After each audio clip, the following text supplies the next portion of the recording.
مع استدامة، حيث أنها ما بعد انتهاء هذا البرنامج وما بعد انتهاء برنامج ريف هي من ستحمل رسالة استكمال عمليات الانتخاب لهذه السلالات، سواء كان ما نحصل عليه من إكريسات أو ما يتم استنباطه محليا أو ما يتم استقطابه من أي دولة من العالم أو من أي مركز بحثي. فلا بد من الاستمرار في ذلك ليودع بعدها في بنوك البذور وبنك البذور وبنك الأصول الوراثية الموجود لدى المملكة العربية السعودية.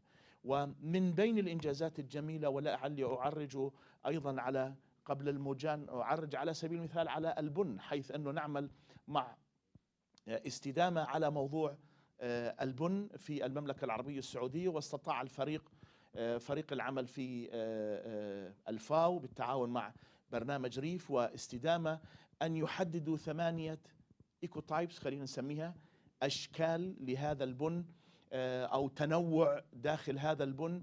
هذا التنوع يسهم بتحديد صفات وراثية تجعل هذا البن مميزا، على سبيل المثال من ناحية تحمله للجفاف، تحمله للملوحة، تحمله للتراب الكلسية.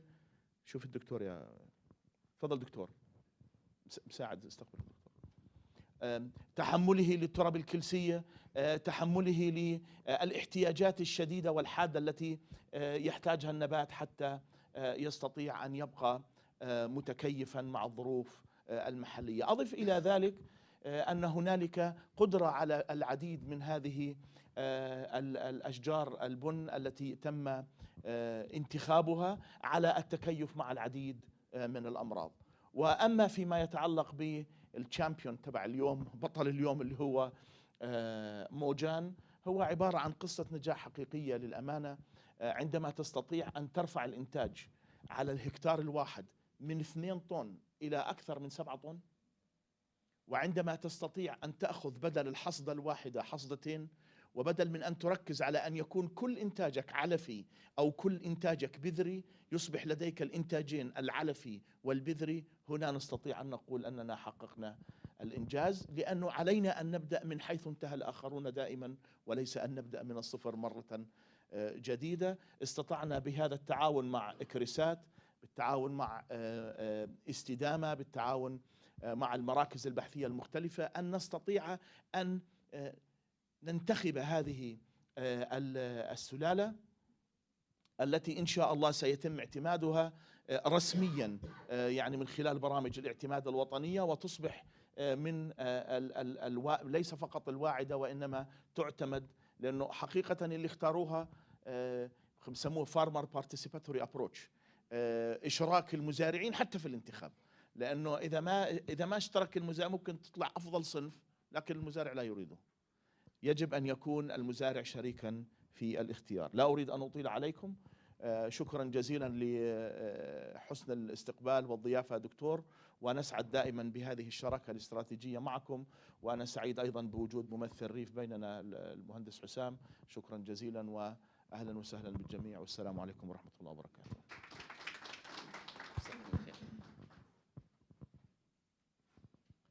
شكر الدكتور نزار على كلماته القيمة. والآن مع تجربة إكريسات في تعزيز الابتكار في الزراعة بالمناطق الجافة مع الدكتور إفرام هبيا رميانة.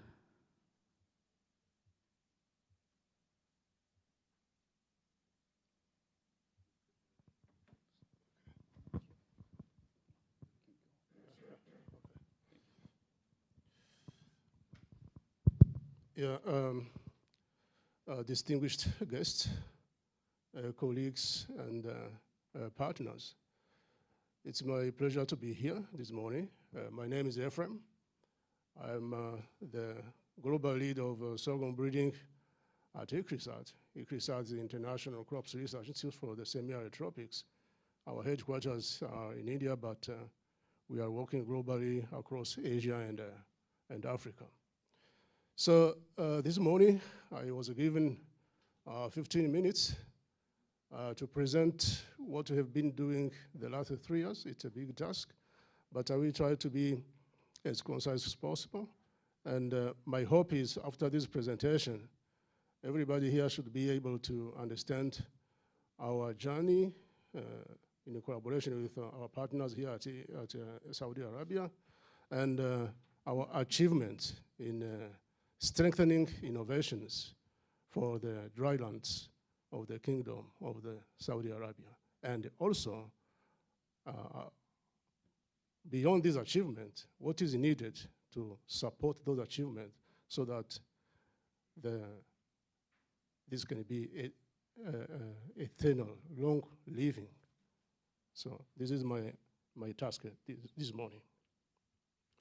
So the dryland agriculture is a vital source for food security in this country, but there are challenges for this primary sector of productivity. The biggest challenges are represented by the scarcity of water and the low productivity of the land, and the reliance on traditional varieties that are intrinsically low productive, and also the climate variability. So to address these challenges, there is a need for innovative solutions, but innovative solutions are not enough. There is a need for partnerships. Partnerships, like we have been doing partnerships between ICRISAT and our partners here at the Kingdom of Saudi Arabia and the farmers of this country. So, as I said, partnership is very important. And to be as brief as possible, when we start this effort, this endeavor, the major objectives were to introduce improved varieties of cereals, particularly sorghum, pele millet, and the sesame, and to conserve the local diversity, and to strengthen the seed systems, and also to introduce innovations, particularly the digital tools and capacity building, as I will explain later. And you can see here, this side, this is the major component of our partnerships. That these partnerships, without it, our achievement would not have been possible. So, as a part of introductions of innovation, we have introduced 67 improved genotypes, including sorghum, pele millet, and sesame. And they were able to deploy digital tools, including Plantix and digital catalogs. These digital tools were able to help farmers and extension services to identify issues like biotic adversities, and also to find instant solutions to solve those issues without heading to any scientist, etc. So this is a very important support to the extension services. We were also able to establish a seed bank, and these seed banks were the foundation of the informal production models, particularly the informal seed systems in the country. So, as a part of achievement, as I told you, they introduced superior varieties from ICRISAT centers in India and Africa, were particularly successful. Particularly, you can see those improved varieties of sorghum, you can see here. Most of them are dual purposes, meaning that they can produce both fodder and grain, supporting animal husbandry and family household consumption needs. And there were also superior pele millet, you can see there. Also, there's a pele millet are dual purposes. They can produce both fodder and grain. And what is important here is these superior varieties were able to produce more than up to 24% beyond the potential of local variety. And in modern breeding systems now, this superiority, when you produce a variety superior up to this much, these are breakthrough variety, breakthrough product. So I can say openly, these partnerships helped us to produce a breakthrough product that will be helping this country for several years from now. And you can see this picture here, the insert in the lower right of this slide. This is the field of Mojan, and the picture of a progressist farmer, Habibi, who helped us to spread the good news across Jizan. So, on-farm testing and the seed system, we approached Jizan and other regions through a technology of testing, multi-location trials, and data-driven decisions. These are the major approaches that helped us to identify superior products and then advance those products to on-farm so that we can have an informed decision-making process and then be precise as possible to advise the farmer about the adapted technology to be implemented on his land. In terms of conservation of local diversity, we did a really great job. We were able to collect around 46 local germplasms, including 33 sorghum, 10 pearl millet, and 3 sesame species, varieties. And this diversity is being prepared so that it is deposited in a national gene bank for being accessed by the scientific community, including academics and breeders, as they are interested about these species. Digital innovations, as I was telling you, you can see we introduced the digital catalogs for identifying and solving issues related to pests and diseases, and also Plantix for instant identification of problems and instant solutions. And we are aware that the pathway to adopting digital tools, it is about starting by awareness and access to tools, and then doing what's necessary for adoption in order to create impact. So, remarkably, we were able to run a very successful capacity building.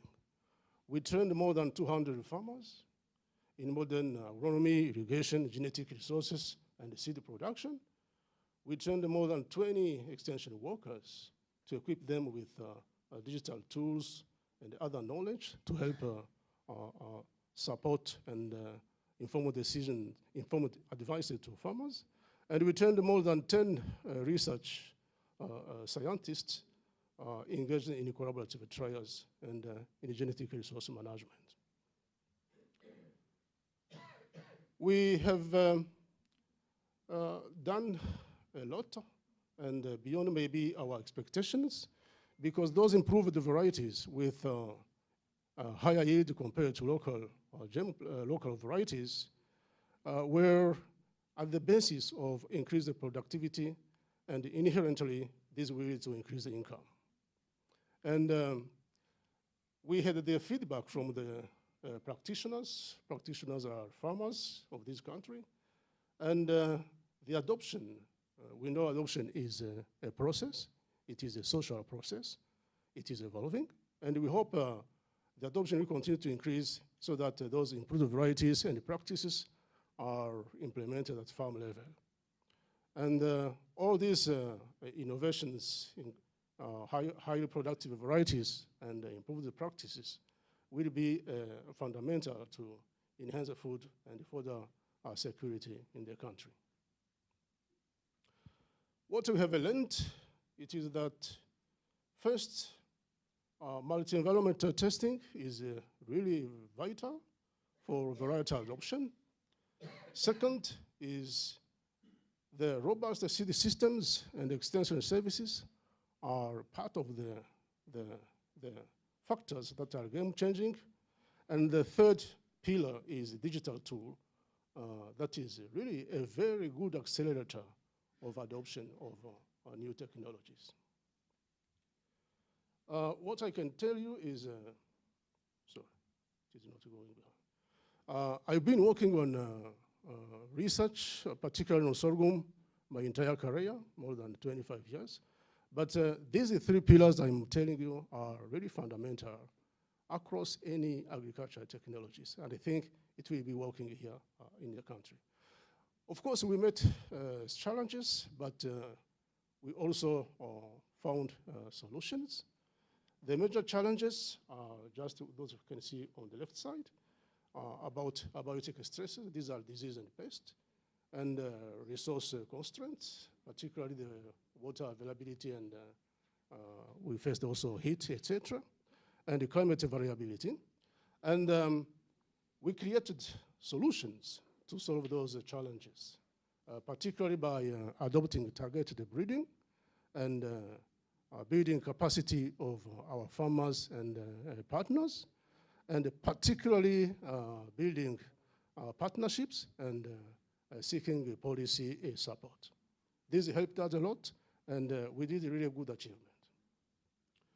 So, looking to the future, we think that pathways of scaling should be considered.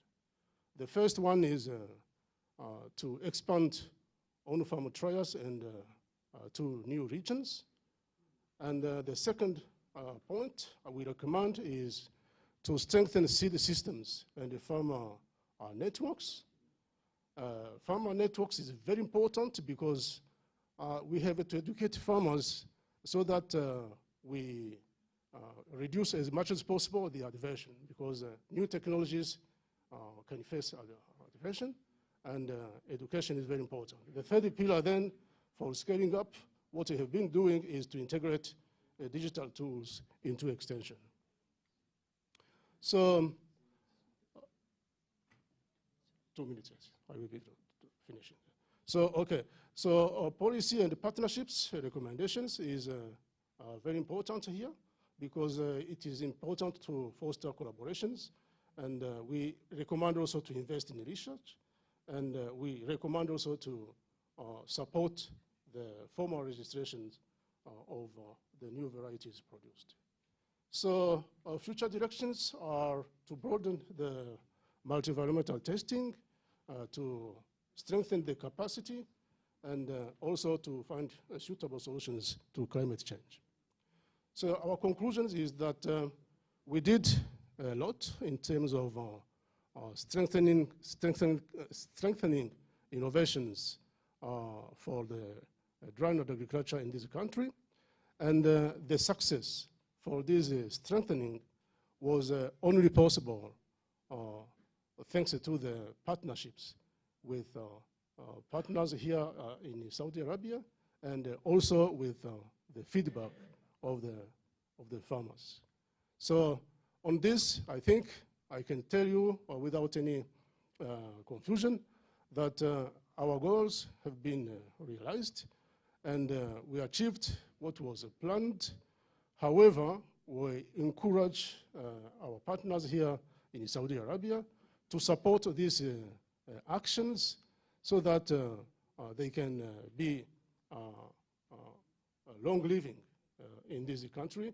And if you need further advices and supports, ICRISAT is there really with open hands to help you. Thank you so much.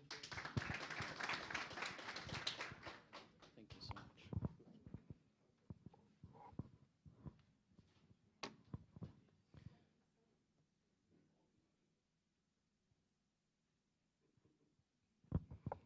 Thank you, Dr. Ephraim, for your valuable insights.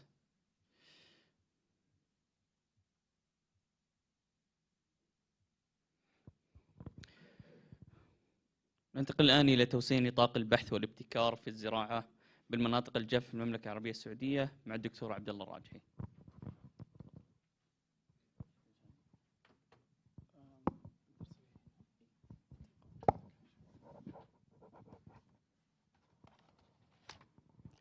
السلام عليكم ورحمة الله وبركاته جميعا.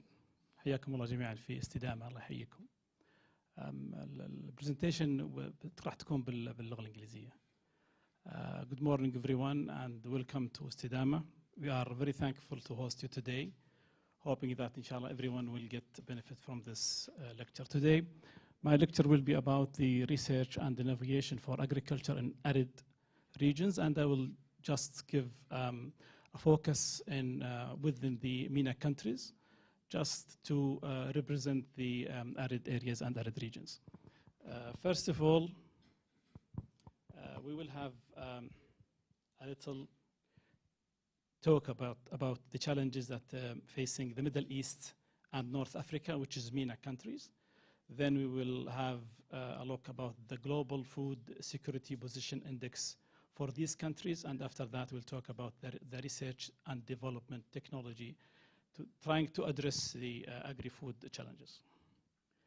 First of all, everyone knows that we are facing, globally, the water scarcity, and especially in our country here and our region, we do have a big problem with the shortage of water. It's not only about water scarcity, it is also about the quality of water.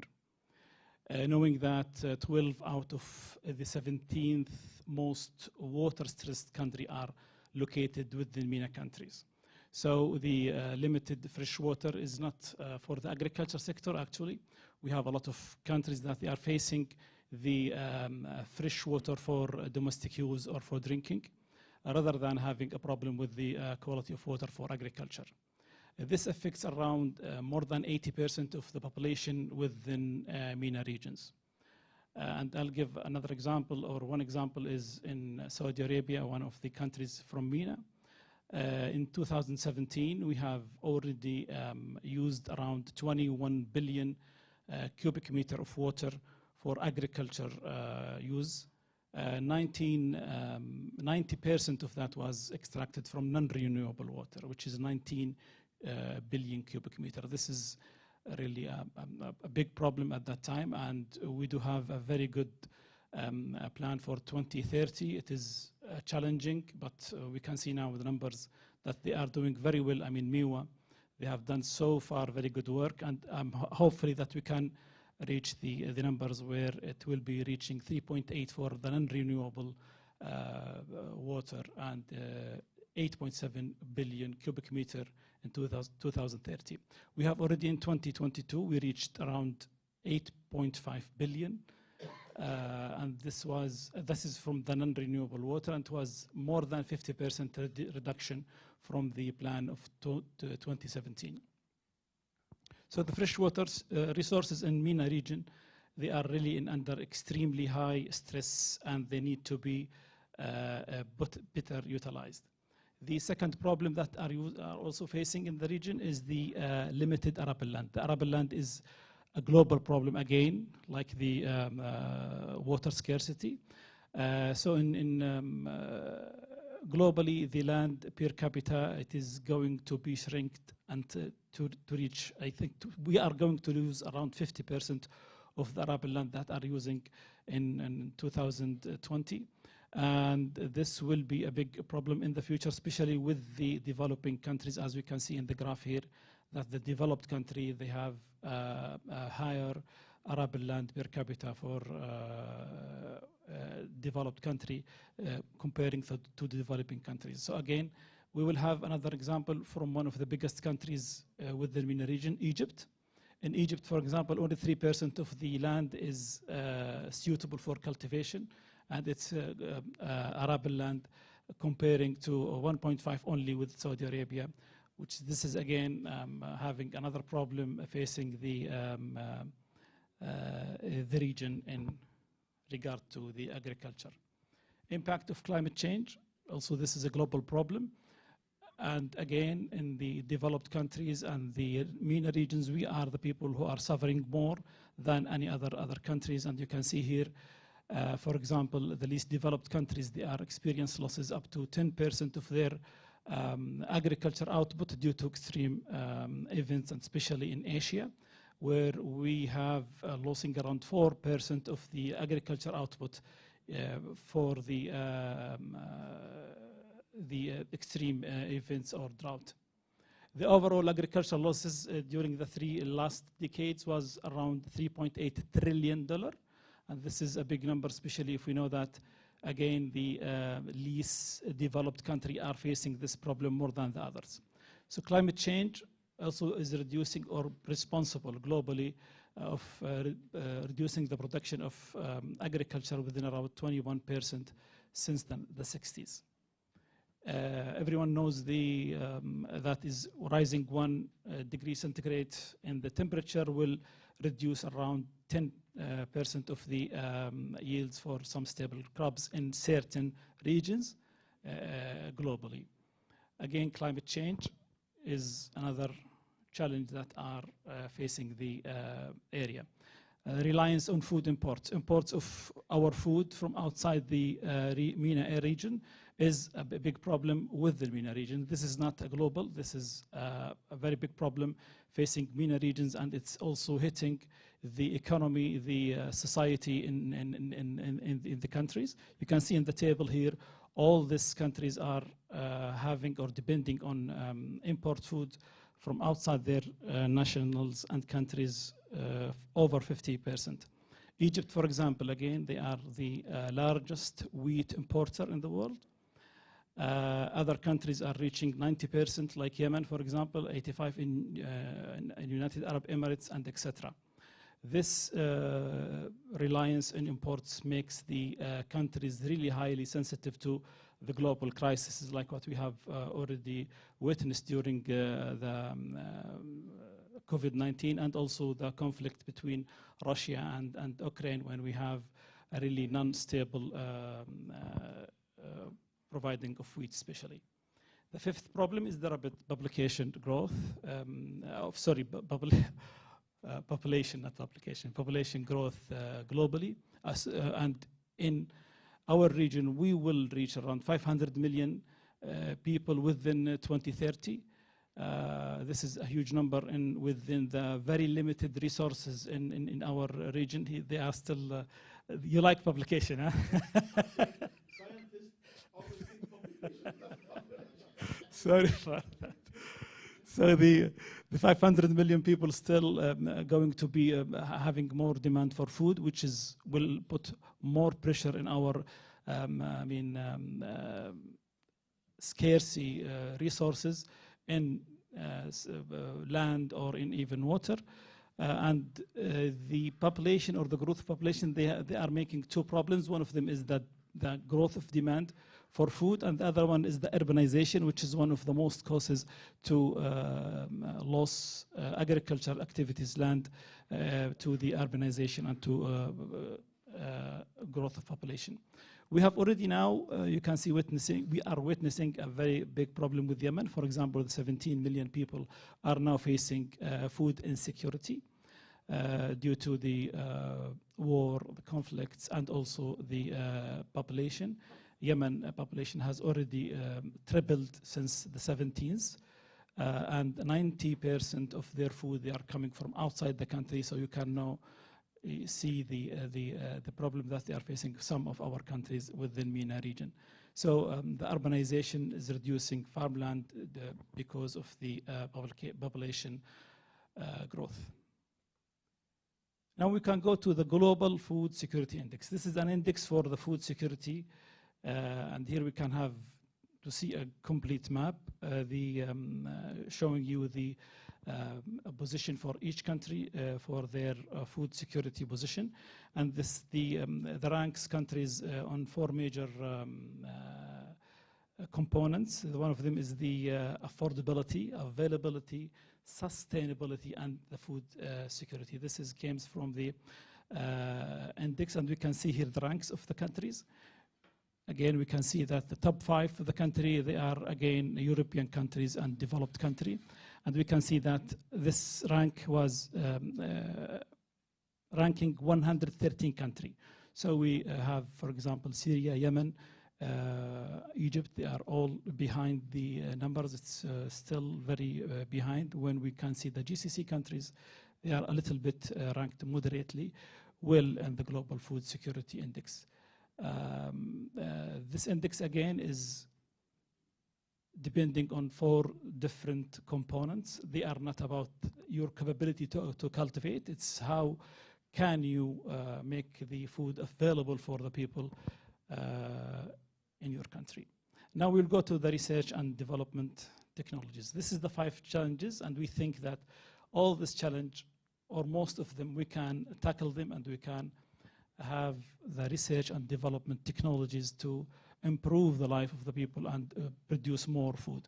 So the goal is to strengthen the innovation system through research and development, and this will be critical to delivering sustainable food security. Istidama. And we think that Istidama is an ideal platform for agriculture research in Saudi Arabia. Why is that? We are the national research arm for MIWA, and everyone knows that.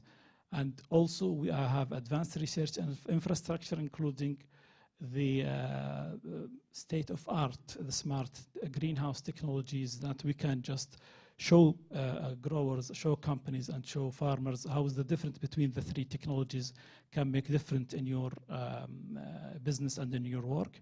We have specialized laboratories, and we do a very good cooperating with the universities, King Saud University and KAUST, also with King Faisal University. We have a very good multidisciplinary team of national and international researcher and expertise. And we are also welcoming any other expertise that we think that they are adding to our goals. The third one is that the field research station that we are having it to enable people to do their research within the scaling under the real farming conditions. We do have 3 different locations in Al-Kharj, Jazan, and Najran. They are in diverse and environmental and climatical conditions, so we can do different trial with different climatic condition at the same time.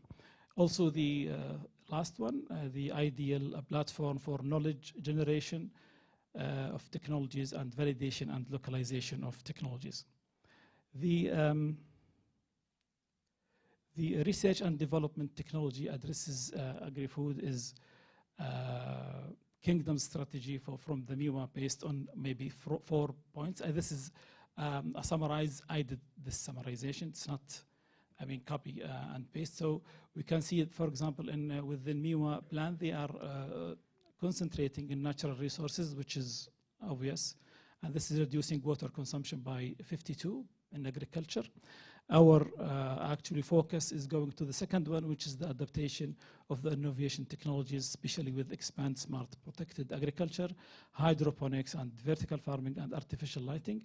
They also, the MIWAs, they are looking for enhanced food security and empower the farmers. And this is, I think, the work of REEF. How can we do this?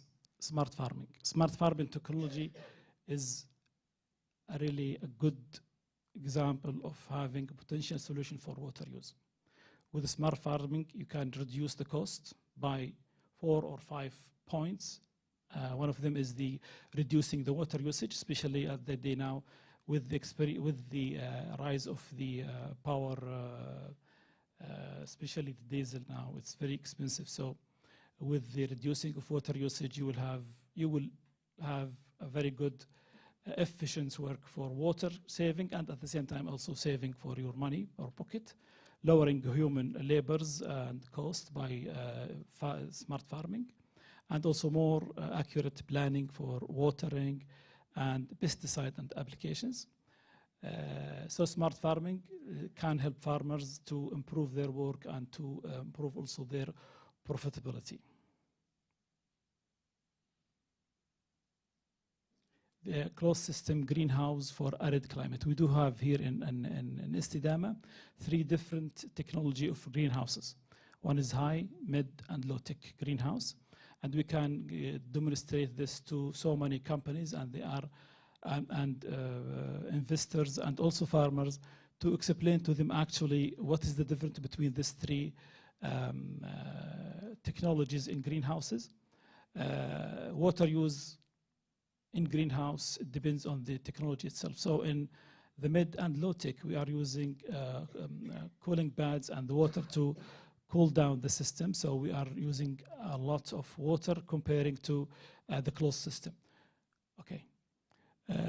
Just to give you numbers, for example, for the production in the low tech, which is the most of the greenhouses within our country here in Saudi Arabia, we reach 68 kilograms per square meter for the tomato production, while we reached already 99 kilogram per square meter for the high tech. But this is also not the when. It is again when we consuming less water, around 4.9 or 5 liters for each 1 kilogram of tomato.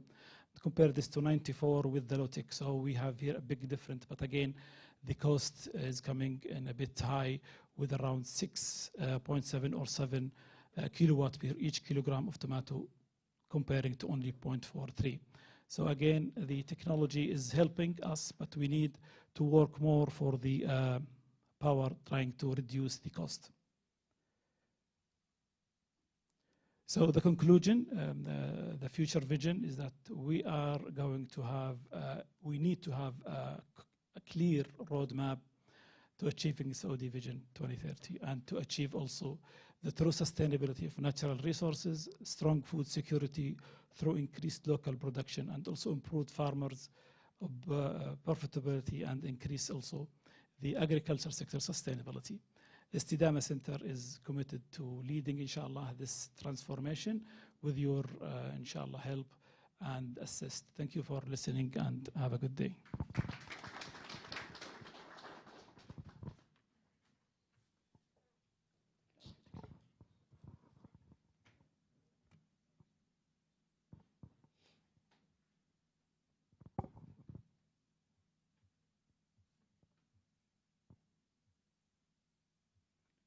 أشكر الدكتور عبد الله الراجحي على عرضه المثري. ننتقل الآن إلى قصة نجاح موجان بناء نظم البذور لتعزيز الأمن الغذائي المحلي مع الدكتور أشوك آري. عبد الله الهندياس. المعذرة. النظم المستدامة لإنتاج الحبوب البعلية في الجنوب غرب المملكة العربية السعودية مع الدكتور عبد الله.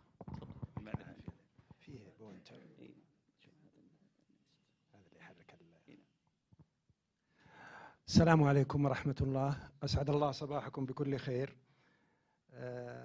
أعتقد أني بلقي البرزنتيشن حقتي في اللغة الإنجليزية لأنها معدة، والحقيقة أنا آسف لمن لا يستطيع بسهولة المتابعة. الموضوع اللي أتطرق إليه يختلف نوعا ما عما تم عرضه في المحاضرات السابقة، وهو تقريبا على الرينفيد سيريال برودكشن سيستمز in southwest Saudi Arabia. قبل ما الحقيقة أنتقل before I go to the specific of my presentation, I would like really just to emphasize something related to the rainfed agriculture characteristics. There are really misunderstanding between national and international experts that there are a huge amount of rainfall in this country. From our experience and from what we have been really calculating and speculating about all literature that we have, the average rainfall for the four regions located in the southwest of this country can be divided into segments. The first one for mountains ecology, and that is can never really exceed 220 millimeter. Yes, there are certain spots which receives more than 400, but it is very, very specific spots and doesn't reflect the average of rainfall that received by the mountainous ecology. And for the coastal environment, I have been really very much interested in knowing the exact rainfall, and I have been really following that for the last 5 years. And I came up with a very decisive conclusion. Even if you go to 50 years record of the rainfall, it could hardly really exceed 115 millimeter. With this kind of rainfall, I am afraid you can never get a successful rain-fed production without supplementary irrigation. So that is the major conclusion. The soil characteristics, the most common soil type here is mainly calcareous soil. Calcareous soil, we know it has its limitation, but if it is managed properly, it is a very productive soil. And we have it everywhere in this, especially in the irrigated locations throughout this country. But if you don't really care about the management in the field, it will harm you, meaning that you have alkaline pH, and I'm not going really to go in the very specific details of the negative effect of calcareous soil. So, and the most important thing, and this is really missing with so many experts, that this soil of the country, even in the mountains, where we have somehow a developed structure in the soil profile, our soil, I am afraid, doesn't have organic matter. And it is the main source of natural nitrogen.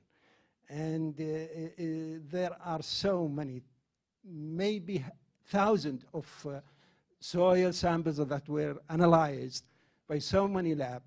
You could hardly exceed 0.01 or 0.02 if it is not really get some addition of organic material.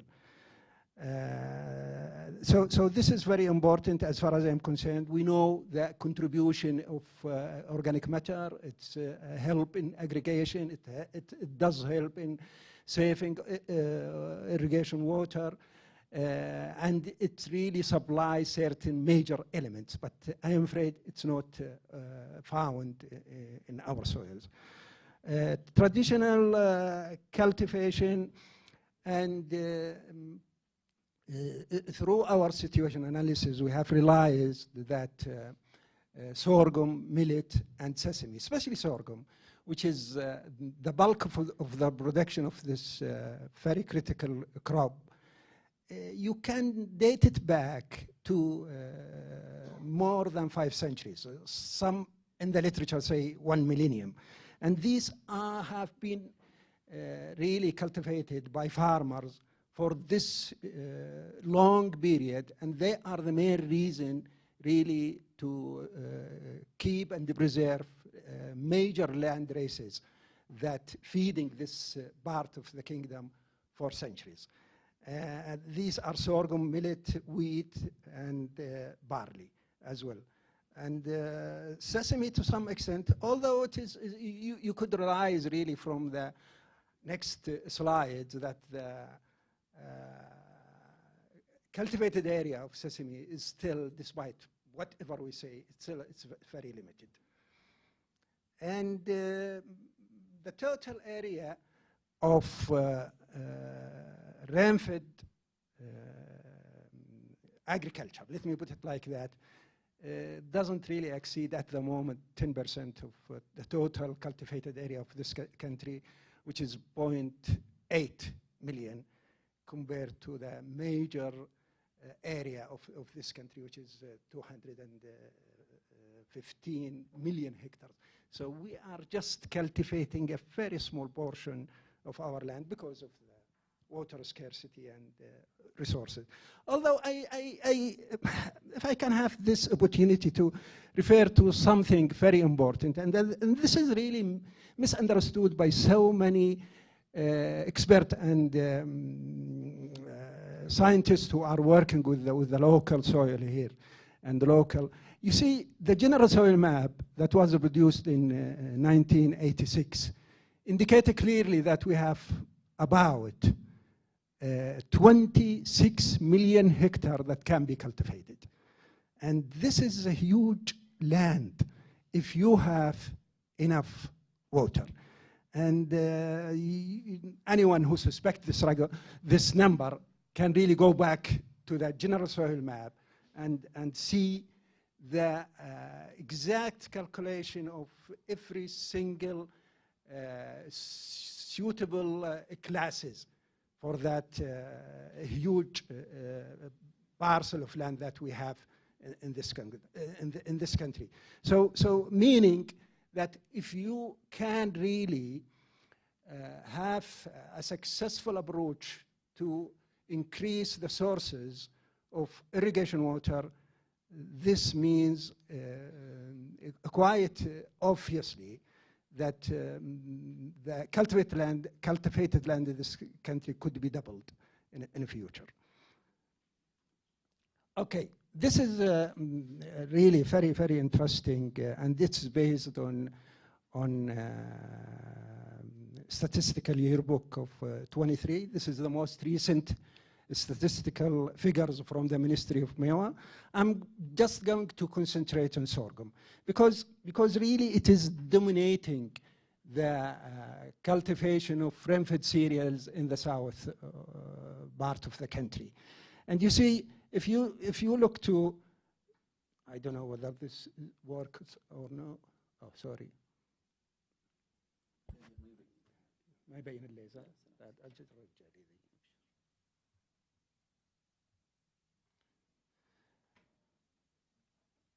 This is about cereal production in the kingdom.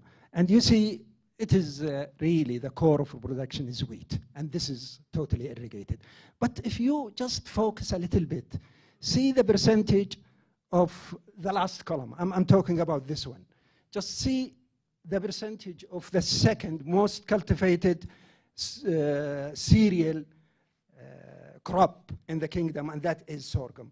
It's at the moment, it's really contribute to almost 12% of the cereal production of the kingdom.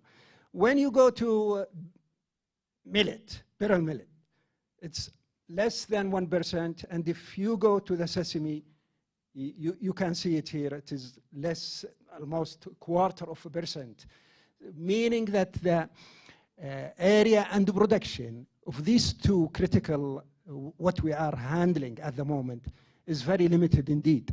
But the core of a production is related to sorghum. Sorghum is very, this table indicates clearly, it is a very, very important cereal crop produced in this country. Now I'll move to what we call cropping system of southwest regions of Saudi Arabia. And this is really generated from very huge data. We, in our situation analysis and in our sector review, we have visited almost 58 governorates. And we have come up with the situation analysis, and we have realized that we have 6 major cropping systems in the southwest of the country. And it's, I don't really like to waste more time about that. But if you just imagine what is the contribution of sorghum in the production of this country, you see, this is the cropping system that we have been able to classify from the data generated. By the way, the data that we have generated is about production and about climatic conditions. So these together really gave us a very good outcome. And you see it here, sorghum, and it is rain-fed with supplementary irrigation. This is referred to it. And the scale, the quantity of sorghum produced in this cropping system forms almost 72.3%. Then cereals, also the sorghum, form about 30% of this economic system. And then we come to date, which is irrigated. And by the way, you can see it here, Bisha, which they are cultivating over there, more than 1 million. But all of it is irrigated, as I presume most of you know about that. And oh, okay, I am almost finished. And then rain-fed watermelon. You see these two colors, this totally rain-fed, and it's seasonal, really. If you have rain, you can cultivate it. If you don't have, you can never cultivate it. And this is located in a Leith region. Then vegetables and fruits. This is produce almost 7% of sorghum. And we come to the last one, which is mixed farming. So you see, this just show us how big the sorghum cultivated in the southwest of the country, and indicate clearly it is the most successful smart crop cultivated in the Saudi Arabia. Okay, this is the main challenges, and I would like really to not to focus heavily in that. So we could say that lack of adoption of by farmers of good agronomic practice, no breeding system, no seed system, so many really crucial necessity for the successful agriculture production of this country. These are all somehow missing. And what strikes me is the bad irrigation habits that we have here in this country. Even if it is supplementary irrigation, still we are not really caring that much about this one. Okay, main interventions to minimize reduction in crops production. There are so many things, but I will really skip this one because we are running out of time. But breeding, still, I believe it is a very crucial part of this country. It needs a successful breeding system. We can really get a very successful land races that produce good amount of yield, at the same time be very well adapted for our local environment. And this is Arabian wheat. We called it really as Arabian wheat. We have so many important land races, and also Arabian sorghum, if you like. We have so many good land races that really, especially for the fodder production, that really can give a successful traits that can be a very good parts of a breeding system.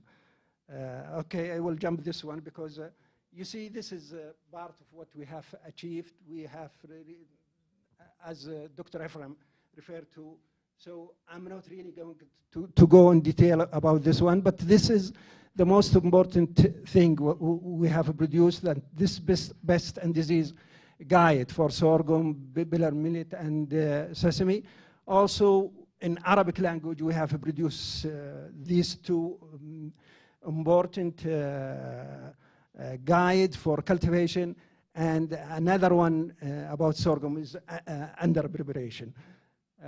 Okay, so conclusion. You see, Dr. Khalid is not here, but I will talk to Dr. Abdullah. You see, Doctor, definitely because he is representing Istidama. We have done a great deal of work. we come up in almost less than 3 years with very successful experimentations. We introduce improved genotypes with the help of our colleague from ACRISAT.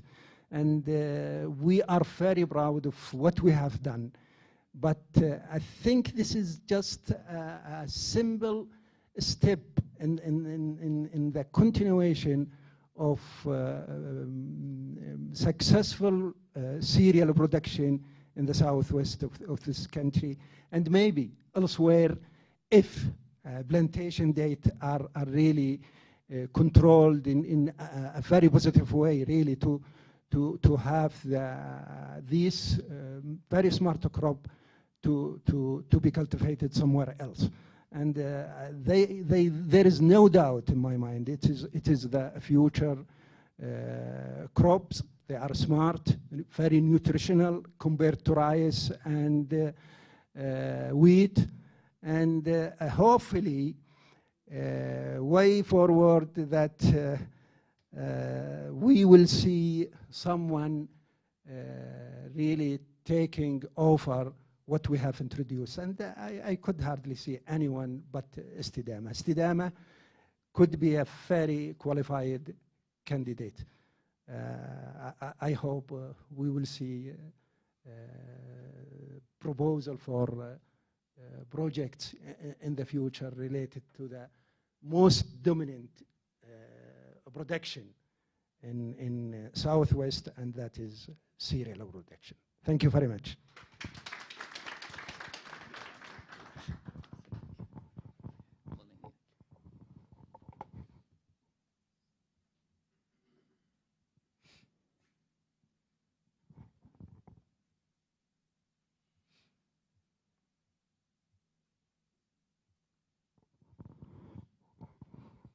نشكر الدكتور عبد الله على عرضه القيم. ننتقل الآن إلى قصة نجاح موجان بناء نظم بذور لتعزيز الأمن الغذائي المحلي مع الدكتور أشوك آري.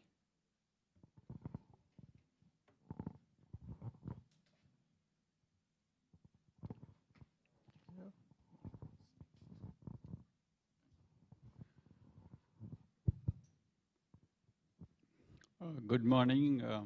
Thanks for this opportunity. And all the speakers who have presented already made my job quite easy. And I don't want to repeat what all the great things they have already said.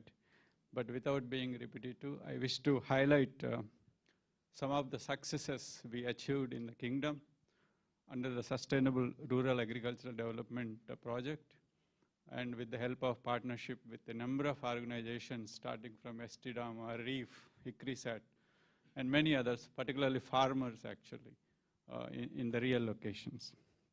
So here we wish to highlight the success of one improved genotype that is named as Mojan, although its original name is different, but names are evolving over years, and how actually we can replicate this and take it forward. So that's the whole idea of this presentation. So already it is shown how the kingdom's area, the rainfall, the constraints in production, it is very clearly delineated. And there are so many constraints. While sorghum is the second biggest cereal crop in the country, which is very critical in terms of not only for food security in the growing regions particularly, but it's a very, very good biomass yielder. It can be a very good alternative to even crops like alfalfa, or it can complement the alfalfa in biomass production to meet the further needs of the country. So you have already seen the challenges, enormous challenges in terms of not only natural resources, but we don't have a national breeding program, and there is no mechanism to supply the seeds. So that is one big challenge actually. That's why farmers are still relying on old land-raised cultivars, low input agriculture. There's no proper adoption of technology. Therefore, the productivity is very low. So under this RAD initiative, basically we are trying to address these challenges. And one of the fundamental things is we have introduced large number of improved genotypes from ICRISAT. I wish to acknowledge the colleagues from ICRISAT here. Their support in transferring very quickly actually benefited the kingdom, particularly the farmers in seeing the benefits. Not only the varieties and technologies, but we are also enhancing the local knowledge or the capabilities of R&D and also the policy briefs so that we can give we can enable the policymakers to make informed decisions. And end-to-end in the value chain, we are improving the capacities, particularly of the farmers, the officials, and the rural institutions. This slide, of course, you've already seen how many genotypes have come. And these are the genotypes in sorghum, in biomass sorghum, then in pearl millet and sesame we have identified. But the beauty is what I wish to highlight and acknowledge the presence of some of the farmers here. More than 2 years ago, when FAO invited us, even before signed an LOA with ICRISAT, they conducted a rain-fed cereals workshop.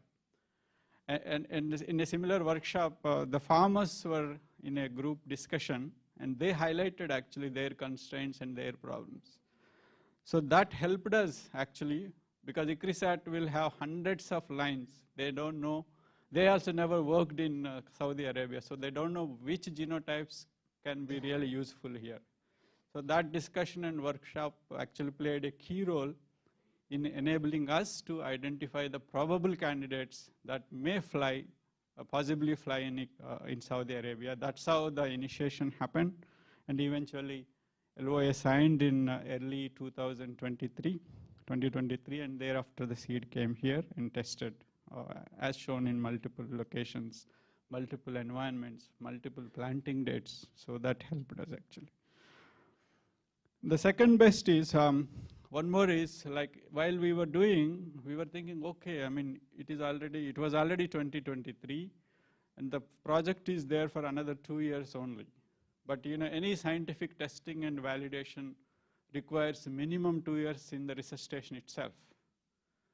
And then we thought, okay, if that is the case, then we cannot take anything to the farmers. So we took a kind of innovative step.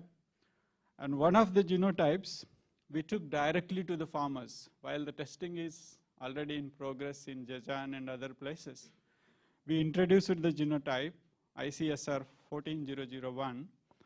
The confidence we had it in was, like, it was already released, the same genotype released in India in 2018 as Parbhani Shakti, and also released as Dahab in Sudan. In both the countries, this variety is quite popular with the farmers. So we had a intuition that this will work in Saudi Arabia too. So then that's how we introduced in 2023, particularly in the Damad area of Jazan, in a farmer's field, in a smaller plot. And it showed excellent yields actually. Farmers for the first time have seen a real improved variety in the farming, actual farmer conditions. So that helped us actually to take it to a bigger level in the next season. So we encouraged the farmer to expand the area, and in the 2024, it was planted in more than 1 hectare by one farmer and also by other farmers. The beauty is when this variety was used along with the improved production practices, the farmer recorded actually 3 tons per hectare grain yield from the main crop. And to our surprise, he proposed actually, I want to keep and see how the ratoon crop comes. For those of you who are not very familiar with ratooning, if you see any forage crop, particularly sorghum or many other forages, once it comes to flowering, they harvest the crop and they give some irrigation so that the crop again grows. So that means you will harvest multiple times from the same crop. So that is what we call ratooning. It's a common practice in the forage production. But in this case, in the grain crops, it is not followed, because what happens is when you ratoon the grain crop, you get lesser yield, eventually much lesser yields actually. So it is not very economical. But the beauty is in this case, in these conditions, this particular variety is performing so well even under ratoon conditions. It gave 2 tons per hectare and it matured very early compared to the main crop. So that's how this became a kind of national benchmark. And when the panicles, you can see here, the panicles are so good, when the wind blows in the field, it looks like waves of a sea. So that's how the farmers started calling it Mojan, and eventually it became actually Mojan, the variety name itself. Seeing this success, and a lot of farmers around that area started collecting the seeds from the seed farmer, and they started growing the crop in their places and again getting similar yields. And we introduced the same variety in the mountains after seeing it first in the coastal area where the area is very high. Then we took it to the Makka region, and to our happiness, very high, profound happiness actually, to see the crop coming up so well in the mountains also. There also the farmers recorded 3 tons per hectare. And some of the farmers are still taking ratoon actually. The ratoon crop is right now in the field. So while the local varieties are giving around 1 ton per hectare in their management conditions, this is giving 3 to 5 tons. That's the beauty of the variety.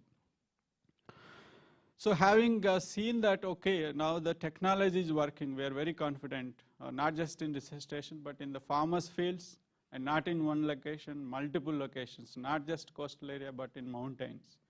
So with that confidence, now we want to scale it up.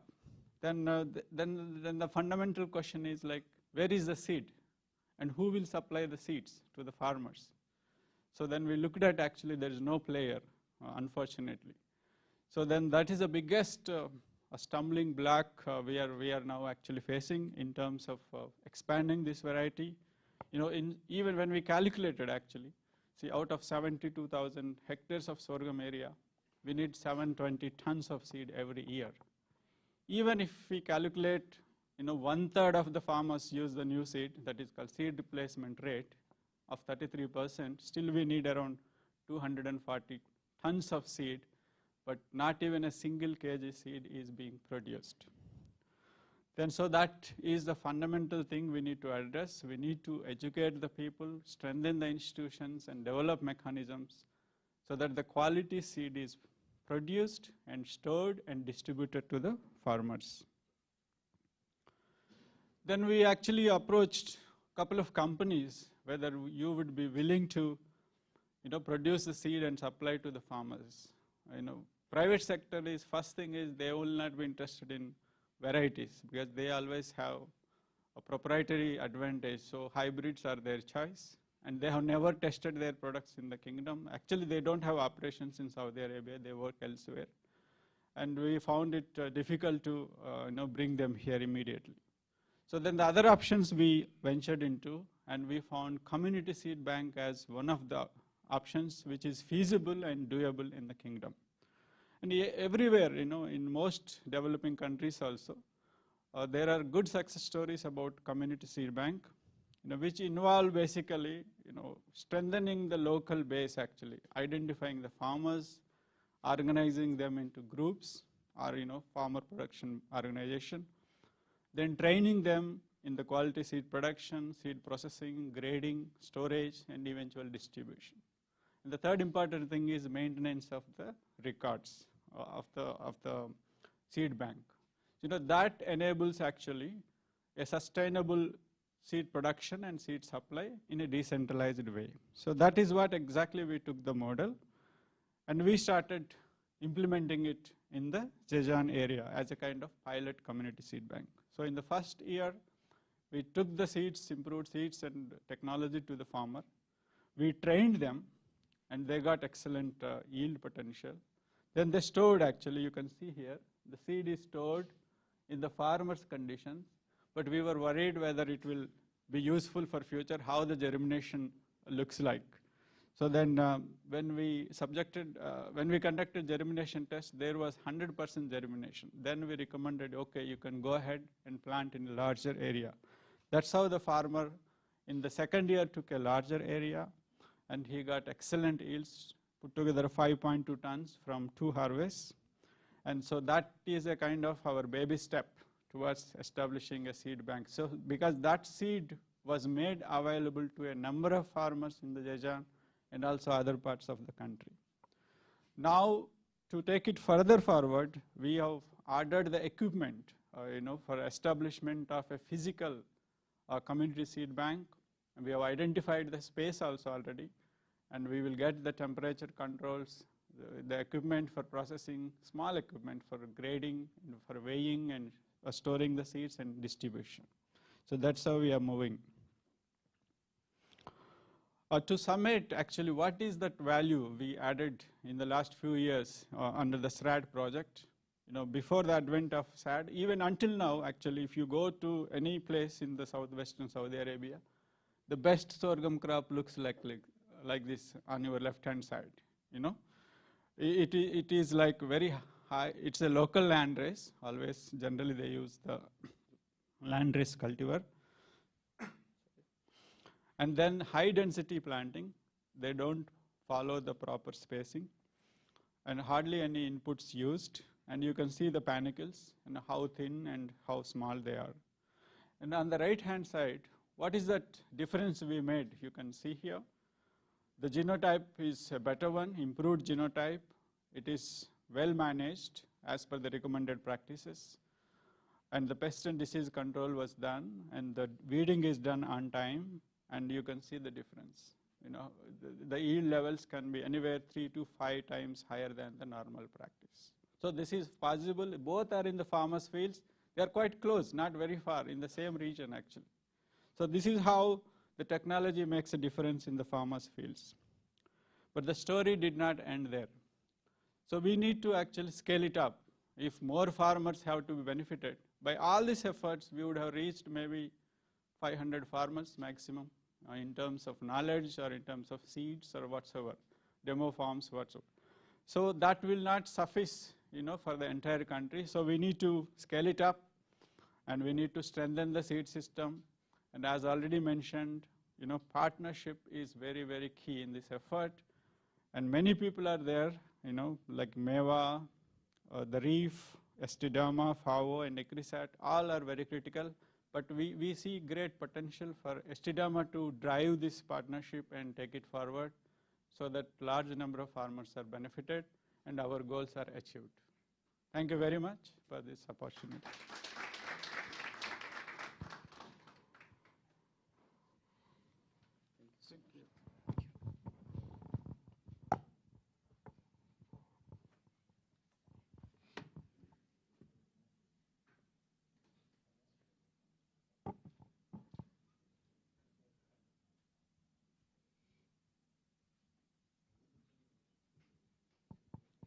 Thank you, Dr. Ashok, for sharing with us Mojan story.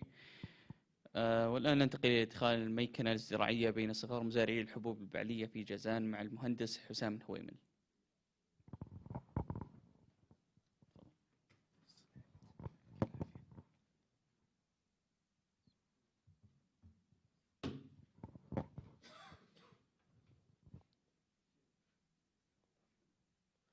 السلام عليكم ورحمة الله وبركاته. سعد الله صباحكم جميعا. الحديث سيكون عن إدخال الميكنة الزراعية. طبعا عندنا برنامج التنمية الريفية من أهم، ما أقول من أكبر من ناحية المبلغ، ولكنها من أهم المبادرات اللي عمل عليها البرنامج. طبعا البرنامج عنده ميزانية ب1.5 مليار ريال لإنشاء مشاريع تخدم المزارعين على طول سلسلة القيمة في قطاعاتها 8 المستهدفة. فمن ضمن المشاريع اللي طرحت تكلم عن تقريبا قرابة 7 مشاريع، مجموعها يقارب 30 مليون ريال فقط من 1.5 مليار، هي اللي كانت ضمن مبادرة الميكنة الزراعية. وأعتقد بأن أثر هذه المبادرة، يعني على الرغم من أن المبلغ يعتبر مبلغ بسيط جدا، إلا أن أثرها بحمد الله تعالى كان جيد وكبير على المزارعين. فكرة المبادرة تستهدف تطوير ممارسات الميكنة في القطاع الزراعي من خلال إدخال معدات وتقنيات زراعية تساهم في تقليل التكلفة وزيادة الكفاءة في العمليات المختلفة على طول سلسلة القيمة للمنتجات الزراعية المختلفة. طبعا في بداية الأمر المعدات اللي وردها البرنامج، بعض المعدات كانت معدات معروفة والمزارعين يحتاجونها، وفي معدات أخرى أدخلت على سبيل التجربة حتى نتأكد من كفاءتها في البيئة المحلية.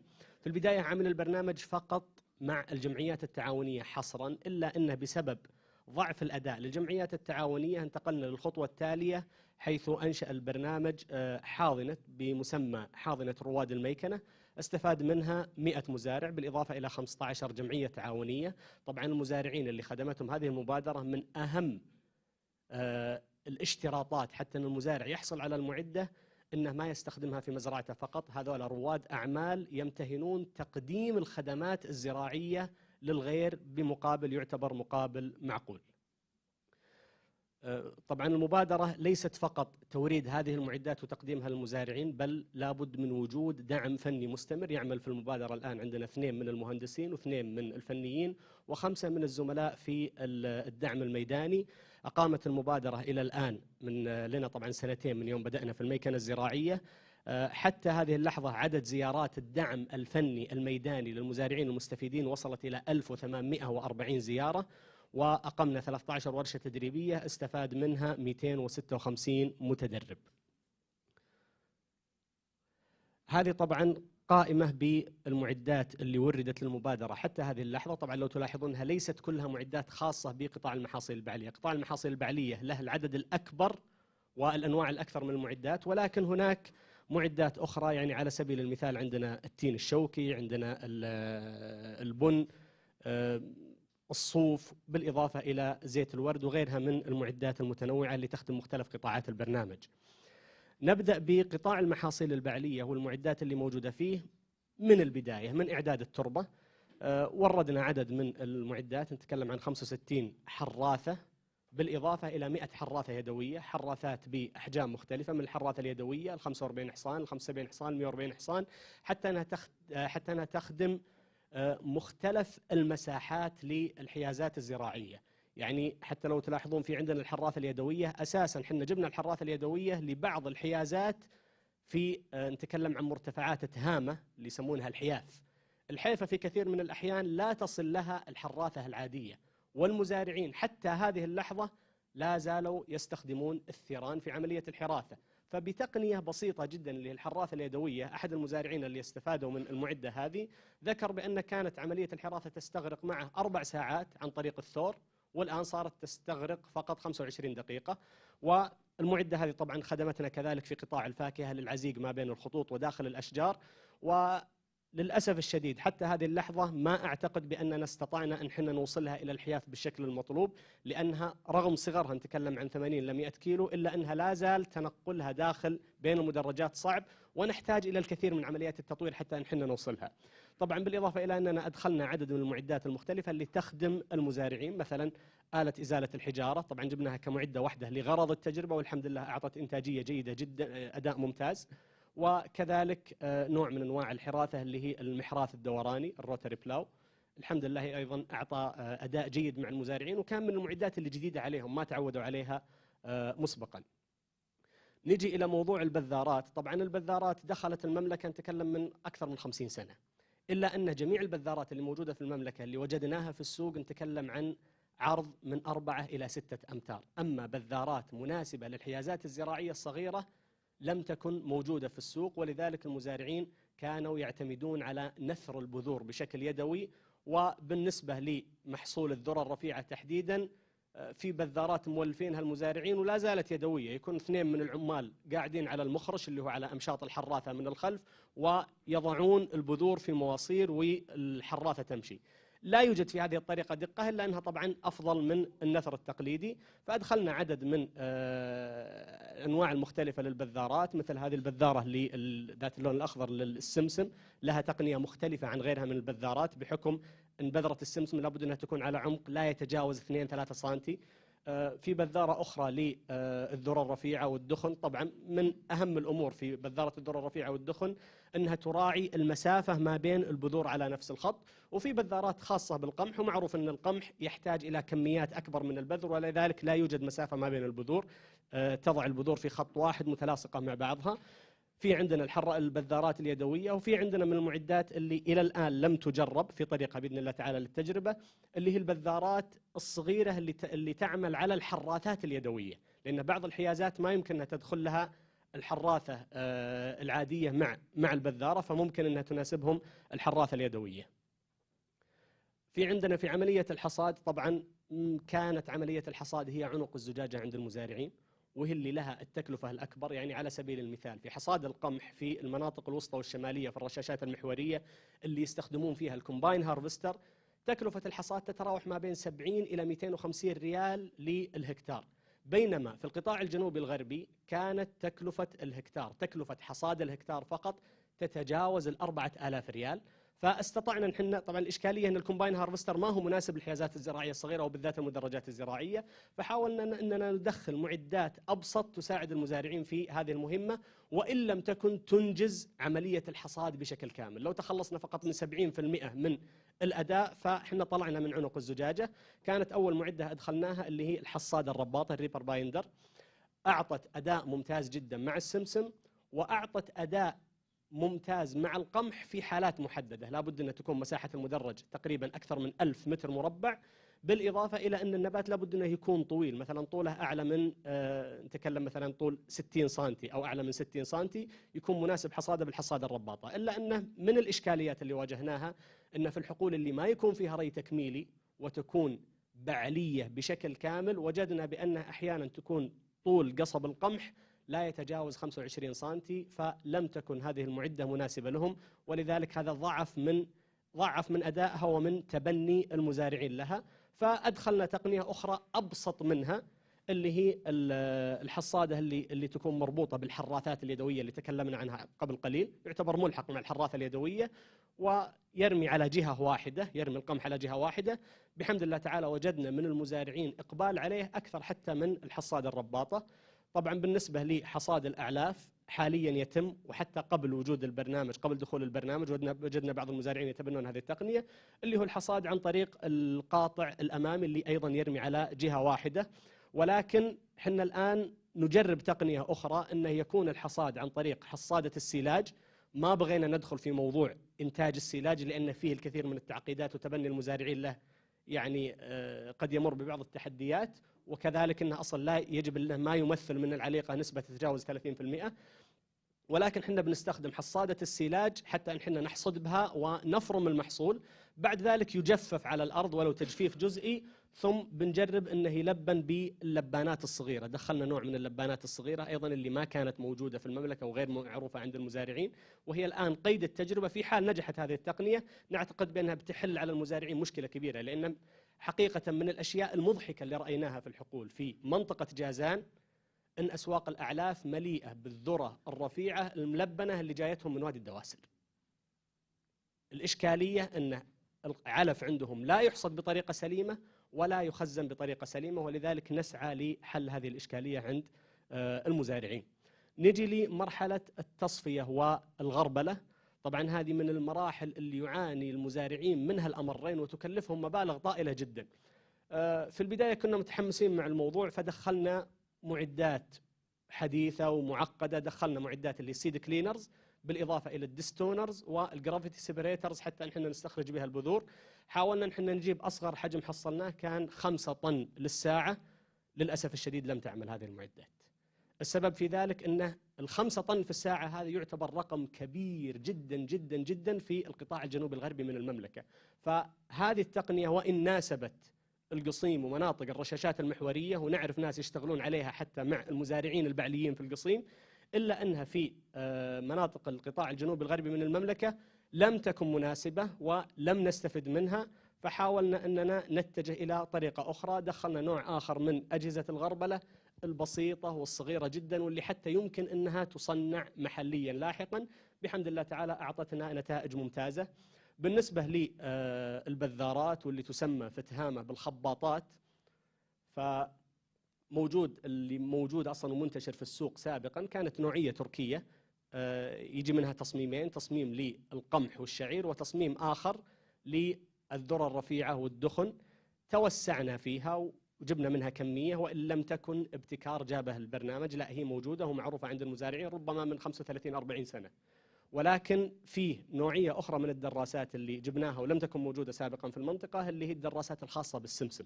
السمسم حتى الآن لا زال يخبط باليد عند المزارعين، فأدخلنا دراسة خاصة بالسمسم. أجرينا عليها تجربة قبل تقريبا شهرين، والحمد لله كان أدائها ممتاز جدا. بنكمل عليها تجارب خلال هذا الموسم والموسم القادم، وبإذن الله تعالى إذا تأكدنا من نجاحها سنتوسع في جلب هذه المعدة لصغار المزارعين. طبعا أدت أداء ممتاز ليست فقط في دراسة السمسم، ولكن في الدراسة والتصفية على حد سواء. يعني حتى المزارع اللي عنده محصول جاهز ويبغى يصفيه ممكن يستخدم هذه المعدة. نذهب إلى موضوع الصناعات التحويلية بعد ما انتهينا من الحصاد. موضوع الصناعات التحويلية من الصناعات اللي دخلنا فيها وفي تطويرها عندنا اللي صناعة زيت السمسم. التقنيات القديمة لعصر زيت السمسم طبعا المعروف اللي هي المعاصر الخشبية واللي تدور بواسطة الجمل، ثم طورت لاحقا وبالذات بعد فرض بعض القوانين والاشتراطات من حقوق الحيوان بأن ما يستخدم الجمل لهذا الغرض، فصارت تعمل على مواطير كهربائية، إلا أنها لا زالت حتى الآن يعني نشوف من الخارج ستانلس ستيل، ولكن ترى في الداخل لا زالت هي نفسها المعصرة الخشبية القديمة. من الإشكاليات في هذه المعصرة أن عملية العصر، تكلم مثلا عن عصر 15 كيلو، عملية العصر تستغرق 4 ساعات. من هذه ال4 ساعات ساعتين العامل جالس يدور مع المعصرة حتى أن السمسم اللي طلع يدخله. بالإضافة من الأكبر الإشكاليات فيها أيضا أنه لا يمكن أنه يستخرج الزيت إلا بعد إضافة نسبة من الماء. إضافة هذه النسبة من الماء لها تأثيرين. التأثير الأول اللي هو الرغوة اللي تجي في الزيت عند الطبخ فيه، ولذلك يعتقد أهالي منطقة جازان وأهالي تامة بشكل عام بأن الرغوة هذه دليل على جودة الزيت، بينما في الواقع هذه دليل على زيادة نسبة الماء فيه.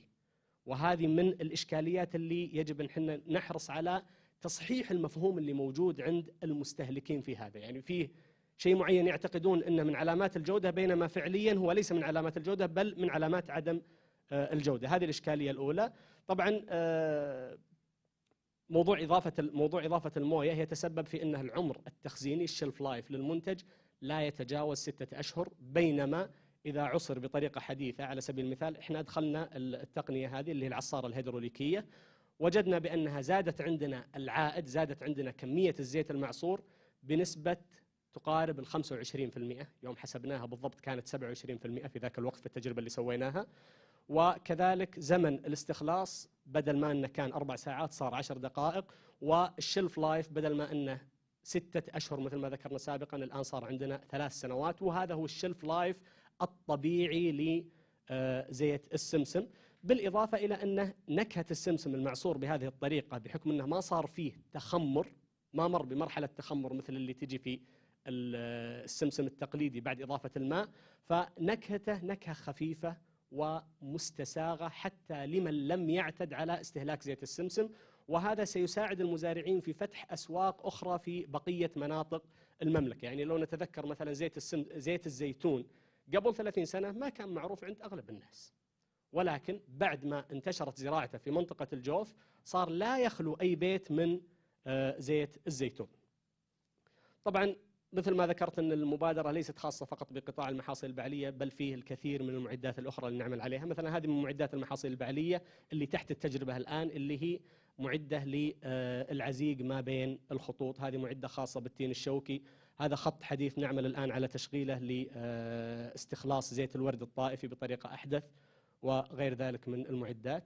طبعا الدروس المستفادة في النهاية: زيادة تبني المزارعين لأدوات الميكنة هو ضروري جدا لاستدامة القطاع. الاستدامة ليست فقط استدامة بيئية ومائية، بل الاستدامة المالية أيضا في غاية الأهمية. الوزارة يجب أن تقود هذه الجهود وتمهد لتسليم زمام المبادرة لاحقا للقطاع الخاص بدعم من صندوق التنمية الزراعية. وهذا هو المشوار اللي مرت به الميكنة الزراعية قبل 50 سنة. كانت المبادرة كانت الوزارة هي اللي تقود القطاع، ثم بعد ذلك المزارعين تبنوها عن طريق قروض من صندوق التنمية الزراعية، ويجب أن نمر بنفس هذا المشوار. إدخال التقنية هي الخطوة الأولى فقط. البعض يعتقد بأنه بمجرد أنه جاب معدة معينة معناته أنه خلاص دخل التقنية، بينما في الواقع لا يمكن تحقيق أي أثر إلا بدعم فني مستمر. ولذلك عندنا فريق خاص بالدعم الفني للمزارعين في هذه المبادرة. ومن الضروري كذلك إدراك أنه جزء كبير من التقنيات المدخلة لن ينجح ويجب التراجع عنه، وأي معدة لا تنجح يجب أننا نعترف بأن التقنية الفلانية جربناها وفشلنا فيها وجبنا بدلها تقنية أخرى. وإحنا الآن في عملية بحث حتى أننا نصل إلى أفضل التقنيات اللي ممكن أننا نتبناها. شكرا جزيلا لكم.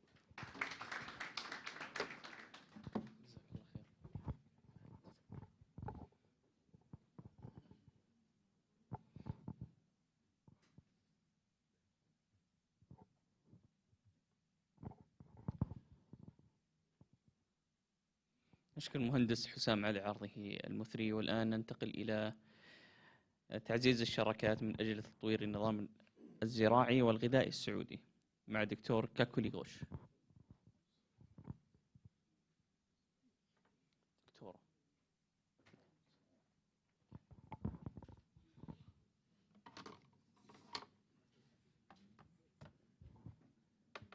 Assalamu alaikum. And before everything, I just want to congratulate and sincerely thank our very good partners, Estidama, for organizing this wonderful workshop, and most importantly, to thank all of you for taking time to be here in such good numbers to work, to listen and to exchange opinions and to build on our work. So thank you again. Shukran jazilan. And also, before, as you know, we are working within the umbrella program of Sustainable Rural Agriculture Development Program, REEF, and I have my partners from Saudi REEF. Hussam is here. We have our partners from other international organizations. We have ministry, the MEWA itself. And this has been a tremendous journey over the last 3-4 years in how to convince even our own selves that rural development is core in developing the food systems and the practices and the culture and the heritage of Saudi Arabia. Food systems is a very interesting, and I want to start really by thanking Hussam for taking a very interesting aspect of the food system that he talked about. So before everything, I just want to point out to Jarish. We all know Jarish, right? This is a perfect product of a food system. It has everything, a milk, it has, you can see the wheat, or it can also have sorghum, it has other products, it has the hands of the ladies who make it, so the culture, and it is the national cuisine. So it's fantastic and we all appreciate it. Just wanted to show the example how important is to conceive and think of this idea of what we are talking about in terms of food systems. And what is Saudi food system? What is the local food system? So in my talk, I will take you 3 points in 3 different phases. I will give some understanding of what is this agri-food system that we are talking about. Then I'll give you some examples of partnerships, how it has progressed, and what are the challenges and needs in order to maintain and to ensure that we have these partnerships. So what is this famous agri-food system? So agri-food system is essentially everything from the farm to the table and including the waste.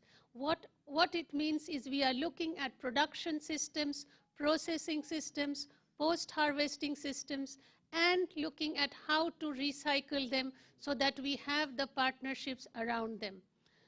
Effectively, what we are trying to say, you think about it, just production cannot end up on the table. It has to go through certain processes, right? And that is where the very notion of food systems, agri-food systems, becomes very important. There are food supply chains, there are food consumptions, and then there are the general services. Within this particular area, you will have trade, fiscal, laws, public and private capital that has to be part of the food supply chain. You will have to have food consumption related areas, us consumers, the supermarkets, the shopkeepers, the entire where the supply has to be maintained. And then you will have the general services, which is the infrastructure, research and development, a very fundamental and key part of the food system. And then the knowledge and inspection, regulation, so that the society is in harmony and the agri-food system serves all.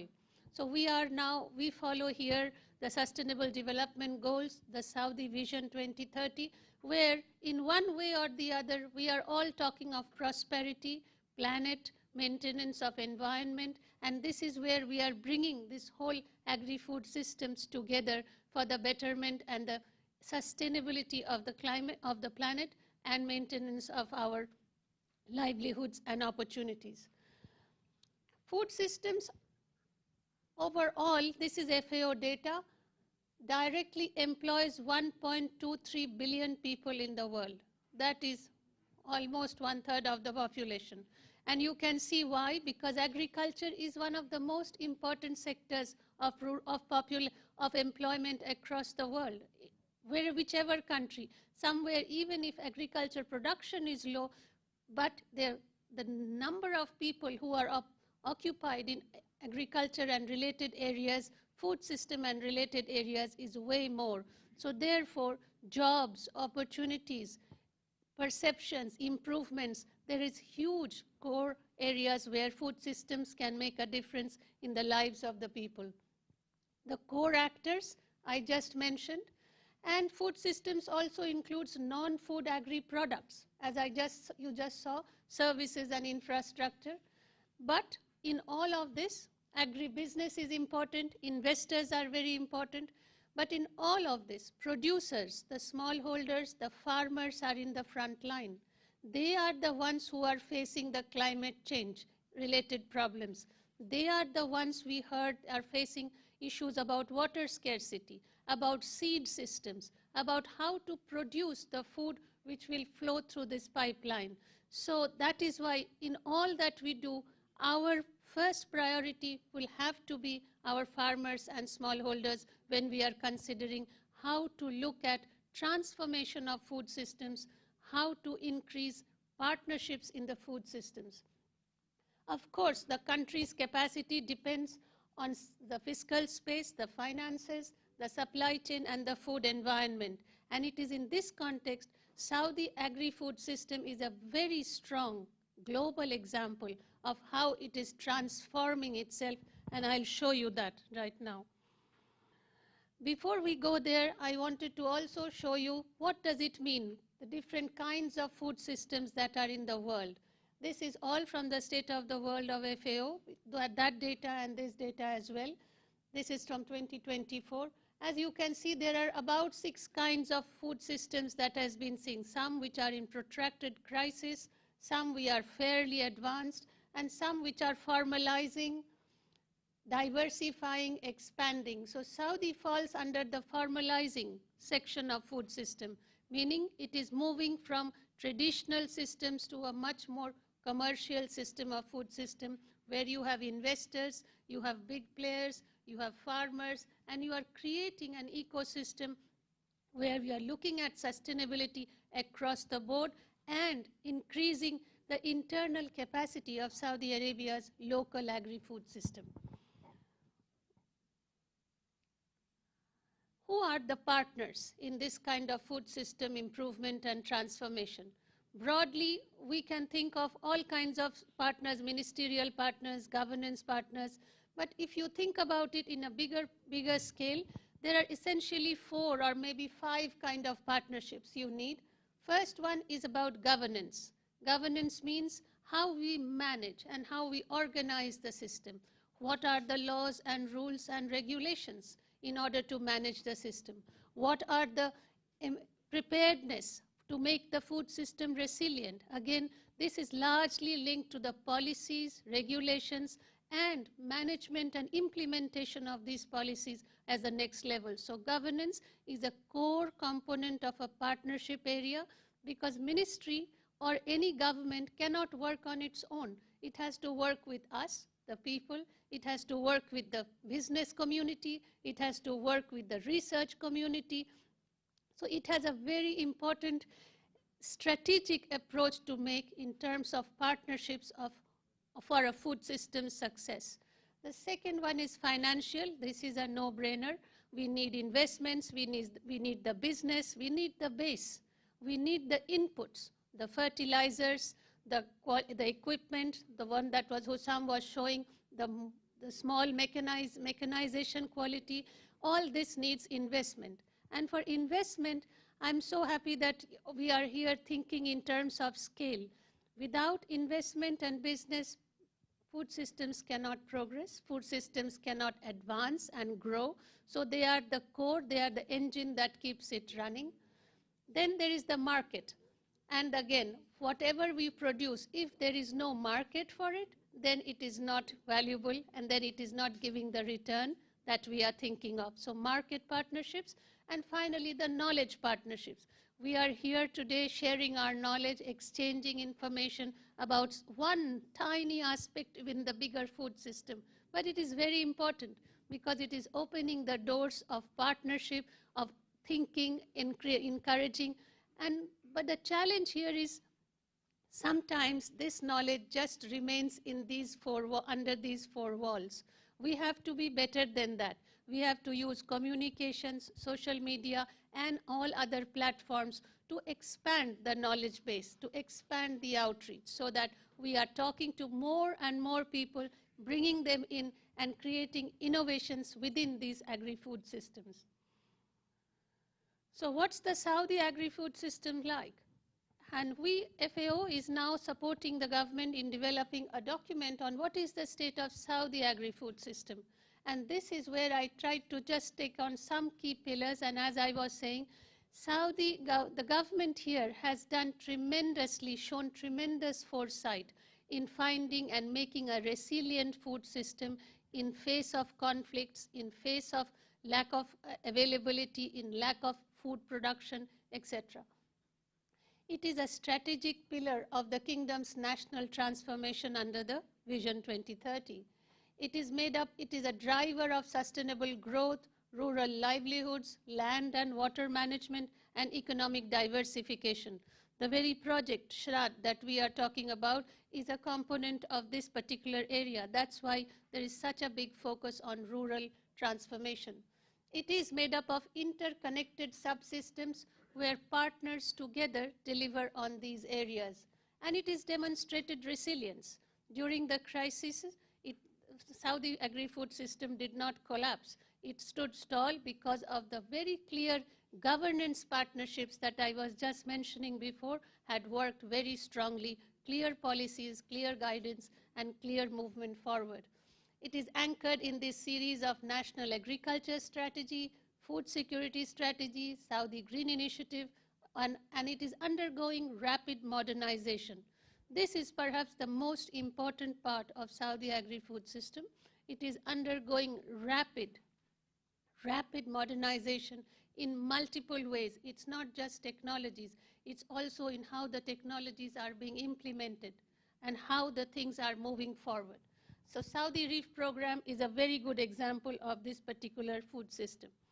Just a quick example of the Saudi, wherever we are talking about, as I mentioned, smallholders remain the key in any country. If you have agriculture, if you have a culture related to agricultural production, smallholders will play the role.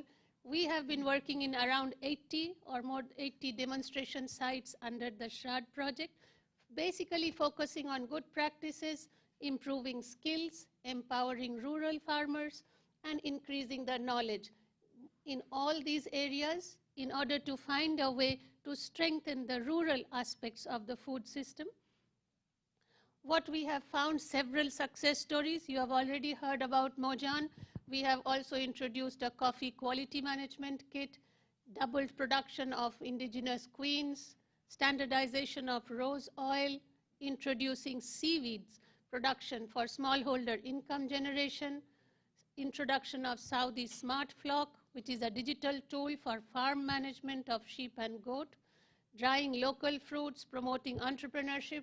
Some examples, some highlights of what potentials Saudi agri-food system has. These are simple pilots, demonstrations, but overall they are making a difference, and I can show you with some examples.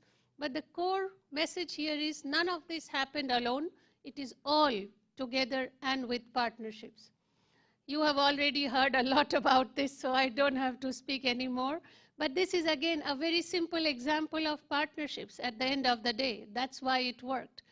And I want to share a little more on the coffee. I know we are working very closely with Estidama and Ministry and Reef on the coffee. So that is Assad. He has doubled his coffee production, literally. And he has just started winning all the prizes available in the coffee quality because Saudi coffee is so special. It is just that we have never explored it and taken it to the world in the way the world wants to see it. I know, but give me this. I'm talking about you. Yeah, all right. So, that's what has happened after Shrad. Coffee used to grow like very much in very small and not very high quality, or sometimes high quality but very little in some corner of Haifa or Al-Dair. But now this is what we are seeing, and this has happened. That's where they are doing some kind of testing and analysis of the quality of the coffee, the sensory analysis, learning how to manage and what the customer will prefer. So this is a food system in operation, not just production, learning what the customer needs. How can I make it get better prices? And clearly, customer wants the Saudi coffee is going to pay 4 times more than the regular coffee you go. So 10 riyal to 40 riyal. That's really the kind of changes Assad has shown us, and it has been a journey for him. It has been a journey for us because we have learned how to work together and bring partners together. The tissue culture, where Estidama is taking the lead, is tremendous. Now we have exact varieties of coffee which are very specific, some low caffeine, some high caffeine, etc., all from Saudi Arabia.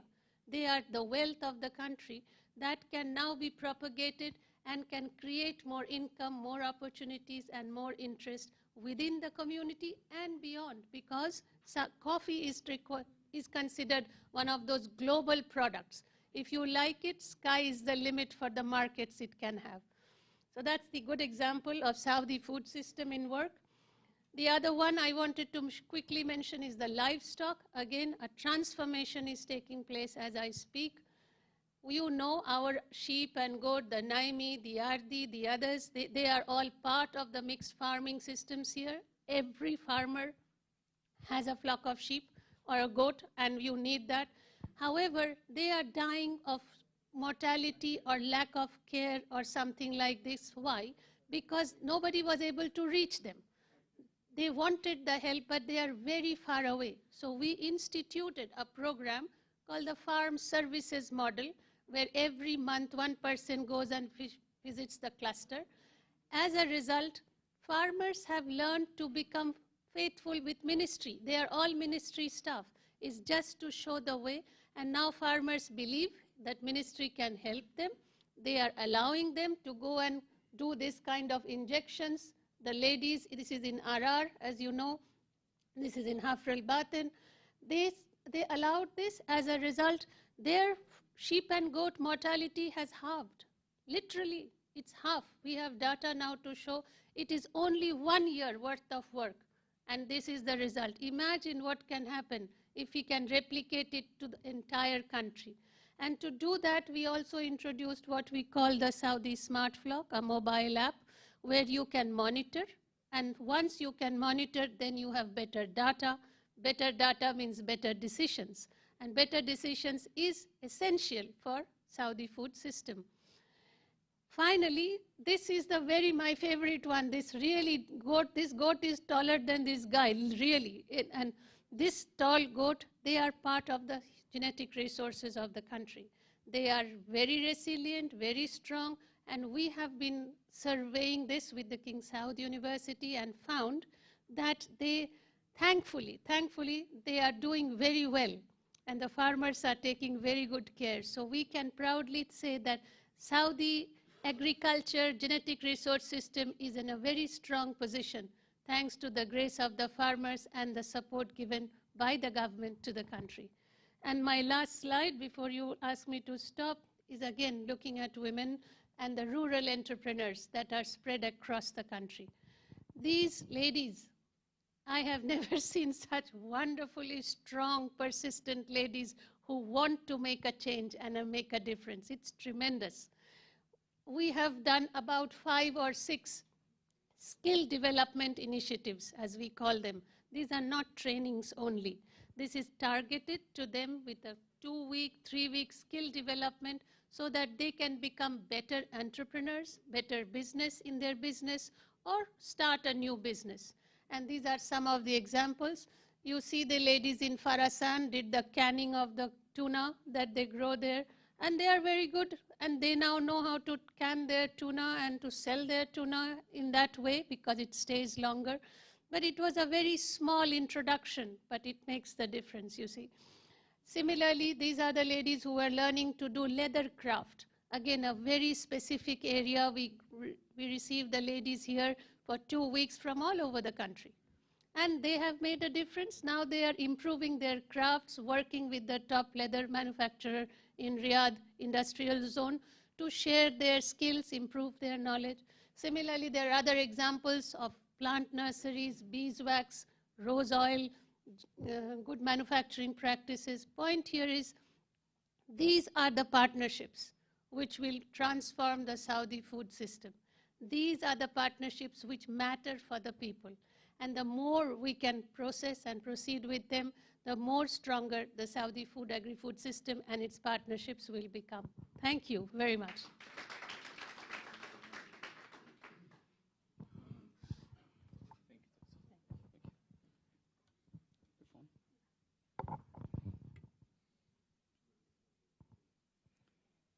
Thank you, Dr. Dekakuli, for your informative presentation. Now we're going to the نقاش تفاعلي مع دكتور عبد الله الهندي.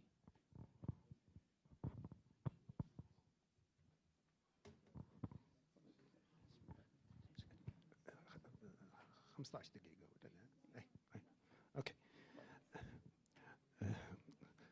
مرة ثانية السلام عليكم.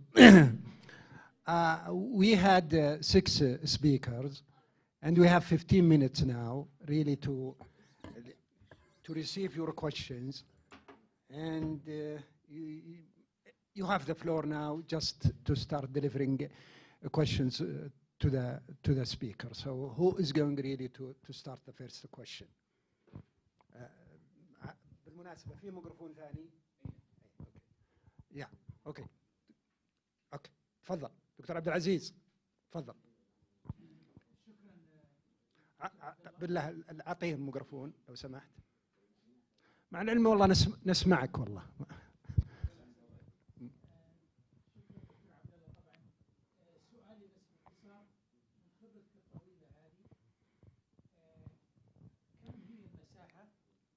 الإجمالية اللي تزرع بعليا في المنطقة الجنوبية مقارنتها بالمساحة الإجمالية المزروعة في المملكة؟ 1. كم نسبة الإنتاج الزراعي منها مثلا لو أخذنا على سبيل المثال القمح مقارنة بإنتاج القمح على اللارج سكيل في الميدل ريجن يعني؟ شكرا. العفو. I have to be honest, and I have to be really straightforward about this. This is a very critical question. You see, we have been able to calculate the area that is under what we call, and we should call it, rain-fed agriculture in the kingdom. And that is without supplementary irrigation, without supplementary irrigation. I stress on that. There is no cultivation.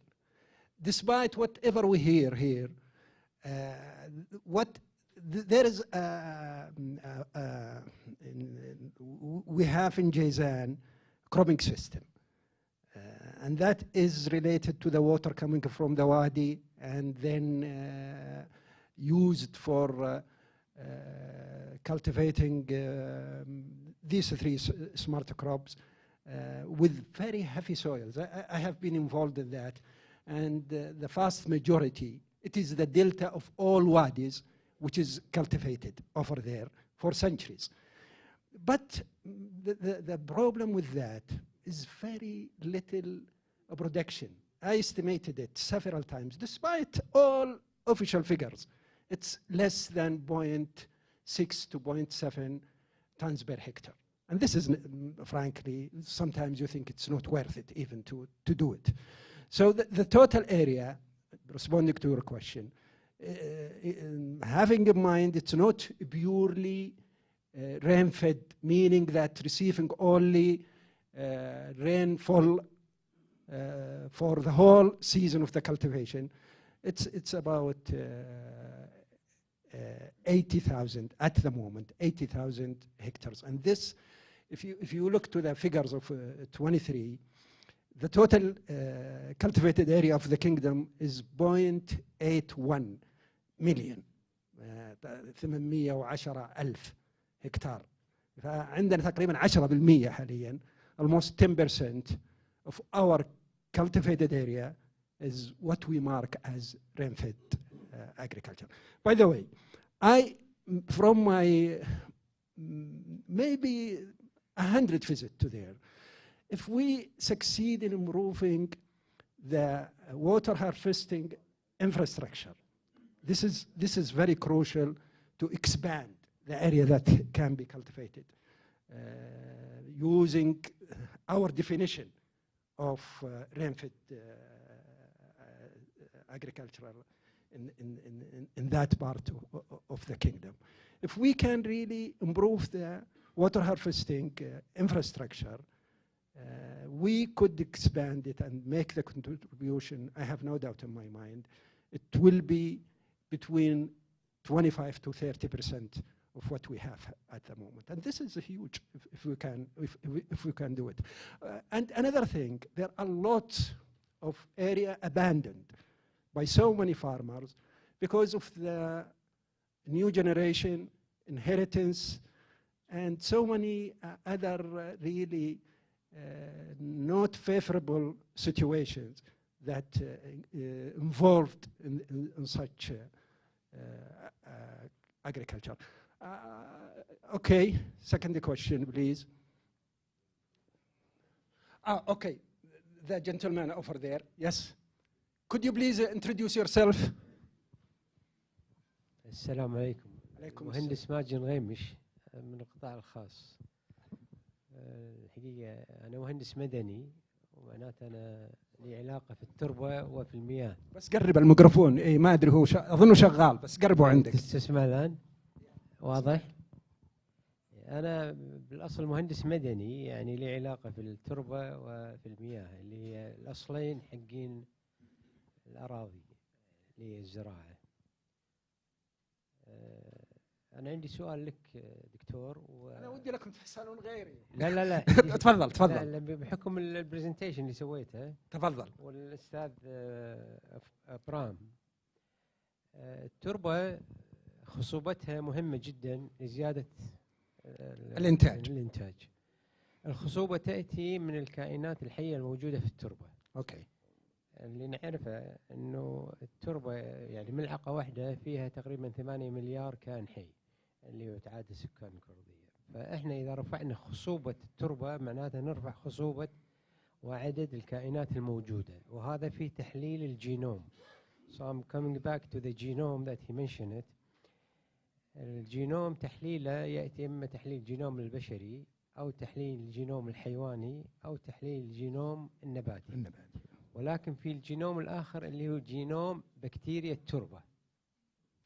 هذا نقطة ما حد يعني منتبه لها، ولكن في أبحاث متقدمة في هالموضوع باستخدام الذكاء الاصطناعي. بمعنى الذكاء الاصطناعي في عندك فولد 2 فولد 3 اللي هي طرحت في 2025، انك انت تجي تحلل التربة تبعتك من ناحية الفيرتيليتي للجينوم نفسها. فقد تكون هي 10% فيها الكائنات، قد تكون 20، فأنت ترفعها إلى 40 ويمكن الإنتاج يدبل عندك بأكثر.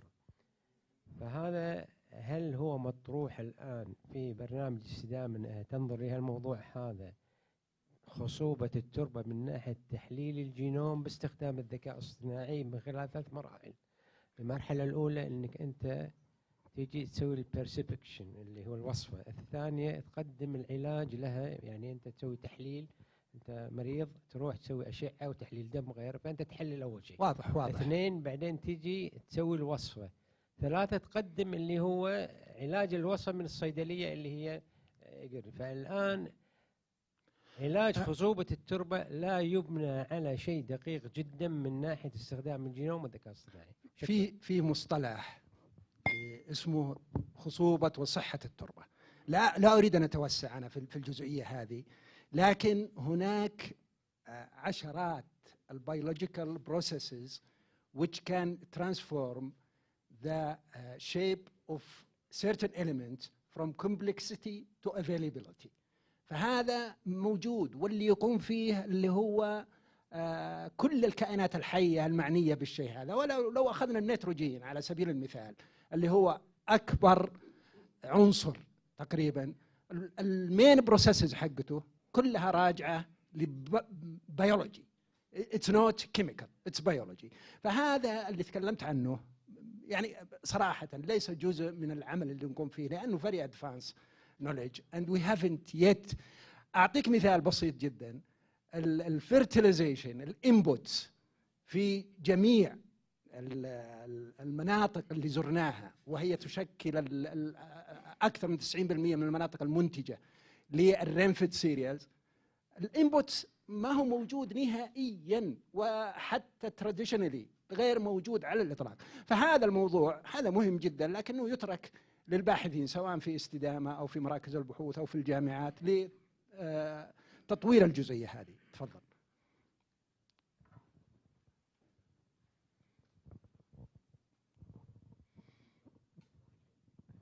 شكرا دكتور عبد الله.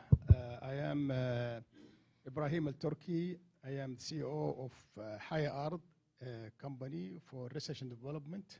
I have been in the private sector for about 13 years. Before I was in academia for more than a quarter of a century. I really admire the work that you have done. It's really fantastic. It shows everybody that science is really very powerful, and it's even more powerful than we could imagine ourselves, you know, as scientists and as people who believe in science. My point is, first of all, I would like a quick comment for Mr. Mazin, because this is a very important point. He's talking, maybe for those who didn't hear him, he was talking about the microbiome. Okay, and this is, now we are about to unfold the largest library in human history. You know, microbes have evolved around maybe millions or even billions of years, okay? And there is a lot of knowledge there, a lot of knowledge, okay? We have not exploited very little, nothing, almost nothing about it. One lady here in Saudi Arabia, she extracted some microbiome from the soil here in Saudi Arabia, okay? And then she did an experiment at King Saud University. In the control, she was just using typical, you know, and then she added this microbiome to the treatment. You cannot believe it. The plants increased by almost 50%, okay? And this is really, I think it's a huge opportunity that we did not see. So I think we should consider this. But my point is related to the main issue, which is water resources. Okay, I would like just to give you some data, which we have collected over maybe since 2000, but the data date back to the 60s. The amount of rain that fall in Saudi Arabia, over all Saudi Arabia. The average of the country. The average of the country. The average. Yeah. Okay, we don't measure it by millimeters. Okay, that's how it's measured in other countries. But water in Saudi Arabia is an existent threat. It is the major issue for our civilization. However, the amount that rains on average in Saudi Arabia is 166 billion cubic meter per year.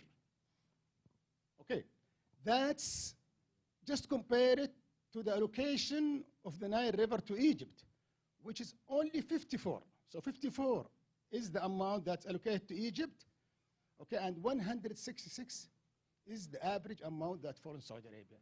In Sudan, for example, it's only 18 billion cubic meter. All the Nile for all countries is 88 billion cubic meter. So with the amount of rain that falls in Saudi Arabia on average is almost double the annual Nile River. However, it doesn't mean that we can use it as easy as the Nile. But the issue which you have shown us today is that knowledge is, which is based on science, is the main source we can convert this unavailable water to be available. Yeah, okay. Okay, and we have done some work in our company, in-house research, where we developed the concept, we call it rain-fed agriculture anywhere. I think our hypothesis is like this. We can create rain-fed agriculture anywhere, okay? And we can show it in some test, and I can discuss it with anybody afterwards, so I can get your feedback. But this is, I think what you have started is a very tremendous effort, and I admire it, and I think we should continue supporting it. And I don't think that we are supporting it enough. Okay. Thank you. Thank you, Dr. Ibrahim. Thank you. حسام. طيب السلام عليكم ورحمة الله وبركاته. طبعا هو كومنت على عبارة. Okay, no, just go ahead. كومنت على عبارة ذكرها الدكتور عبد الله الراجحي، ذكر بأن من مستهدفات الوزارة من ضمن الاستراتيجية تقليل استهلاك المياه بنسبة 52%. أيضا تكلم الدكتور عبد الله الهندي، قال بأن من الإشكاليات، من أكبر الإشكاليات عند المزارعين اللي هي الباد irrigation habits. وسؤال أيضا الدكتور عبد العزيز الحربي على موضوع الإنتاجية، وكلامك عن أنه تقريبا لا يوجد إنتاجية إلا مع الري التكميلي. أنا بعطي مثال على موضوع الري التكميلي من المشاريع اللي عملنا عليها في أحد المزارعين، مزارعي المحاصيل البعلية للقمح تحديدا في النماص. نفذنا عنده شبكة ري، طبعا نتكلم ترى عن تقنيات ري بسيطة جدا يستطيع أي مزارع أنه يتبناها، وحنا نحرص في جميع التقنيات اللي ندخلها عند المزارعين، نحرص أن تقنياتنا كلها يستطيع أي مزارع أنه يتبناها. فعن طريق شبكة الري هذه حسبنا كمية الري التكميلي اللي موجود عند المزارع، كانت تتراوح ما بين 1000 إلى 1500 متر مكعب خلال الموسم فقط. طبعا هذا يعتبر رقم بسيط جدا بالمقارنة مع المروي. حنا نتكلم الآن فقط عن ما يعمل عليه المزارع كري تكميلي، ما حسبت فيها كمية مياه الأمطار وكذلك كمية السيول اللي دخلت للمزرعة من الجبال المحيطة بها، فقط أتكلم عن الري التكميلي. بدون ري تكميلي ممكن نقول أن الإنتاجية قد تصل 1 طن للهكتار، وفي كثير من الأحيان يكاد لا يوجد إنتاجية، بينما مع الري التكميلي البسيط اللي تحدثنا عنه وصلت الإنتاجية إلى 4 طن للهكتار، وهذه تعتبر إنتاجية ممتازة جدا. في موضوع 52% توفير في محصول القمح، نعم.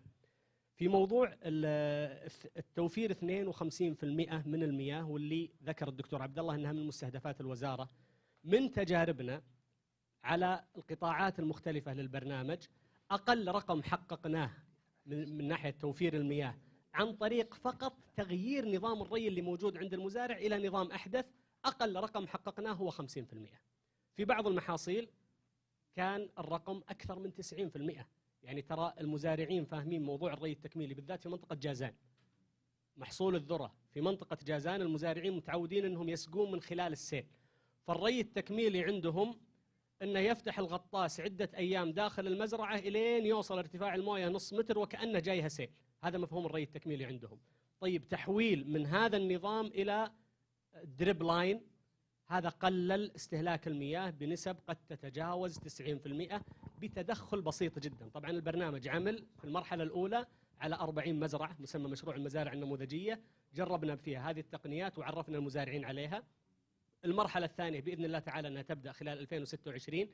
قلنا المرحلة الأولى كانت 40 مزرعة، سنتوسع في المزارع اللي اشتغلنا عليها إلى 800 مزرعة، وأعتقد بأنها الأفضل أن تكون المرحلة الثالثة أنها الدعم المادي المباشر المقدم من برنامج التنمية الريفية، بدل ما أنه يكون على المساحات المزروعة أو عدد الأشجار، يكون على ما عمله المزارع داخل مزرعته. فإذا المزارع اشتغل على إنشاء شبكة ري حديثة يدعم بقيمة شبكة الري الحديثة، إذا المزارع عمل على إدخال تقنيات على ميكنة زراعية يدعم بقيمة الميكنة الزراعية. وبهذه الوسيلة وكذلك بالتعاون مع صندوق التنمية الزراعية نستطيع أن نعمم هذا الأثر على بقية مزارع المملكة حتى نصل إلى 50%. ودنا صراحة ناخذ سؤالين الآن. شكرا يا أبو البراء.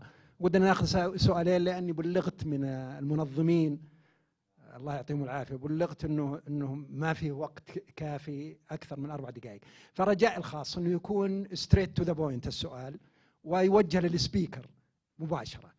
فتفضل أيوة أنت. شكرا دكتور. دكتور مصطفى قرعي من R&D Department. It's a kind of suggestion maybe to Dr. Kakoli regarding emphasizing the local agri-food system in Saudi Arabia. Here, how to maybe strengthen this maybe alliance or to make this kind of consortium between FAO, REEF, إكريسات and استدامة to valorize other crops than coffee. She already mentioned coffee, and we know that from my previous experience working, I had projects dealing with agri-food system. The European Union, they dedicate a whole consortium dealing with agri-food system and how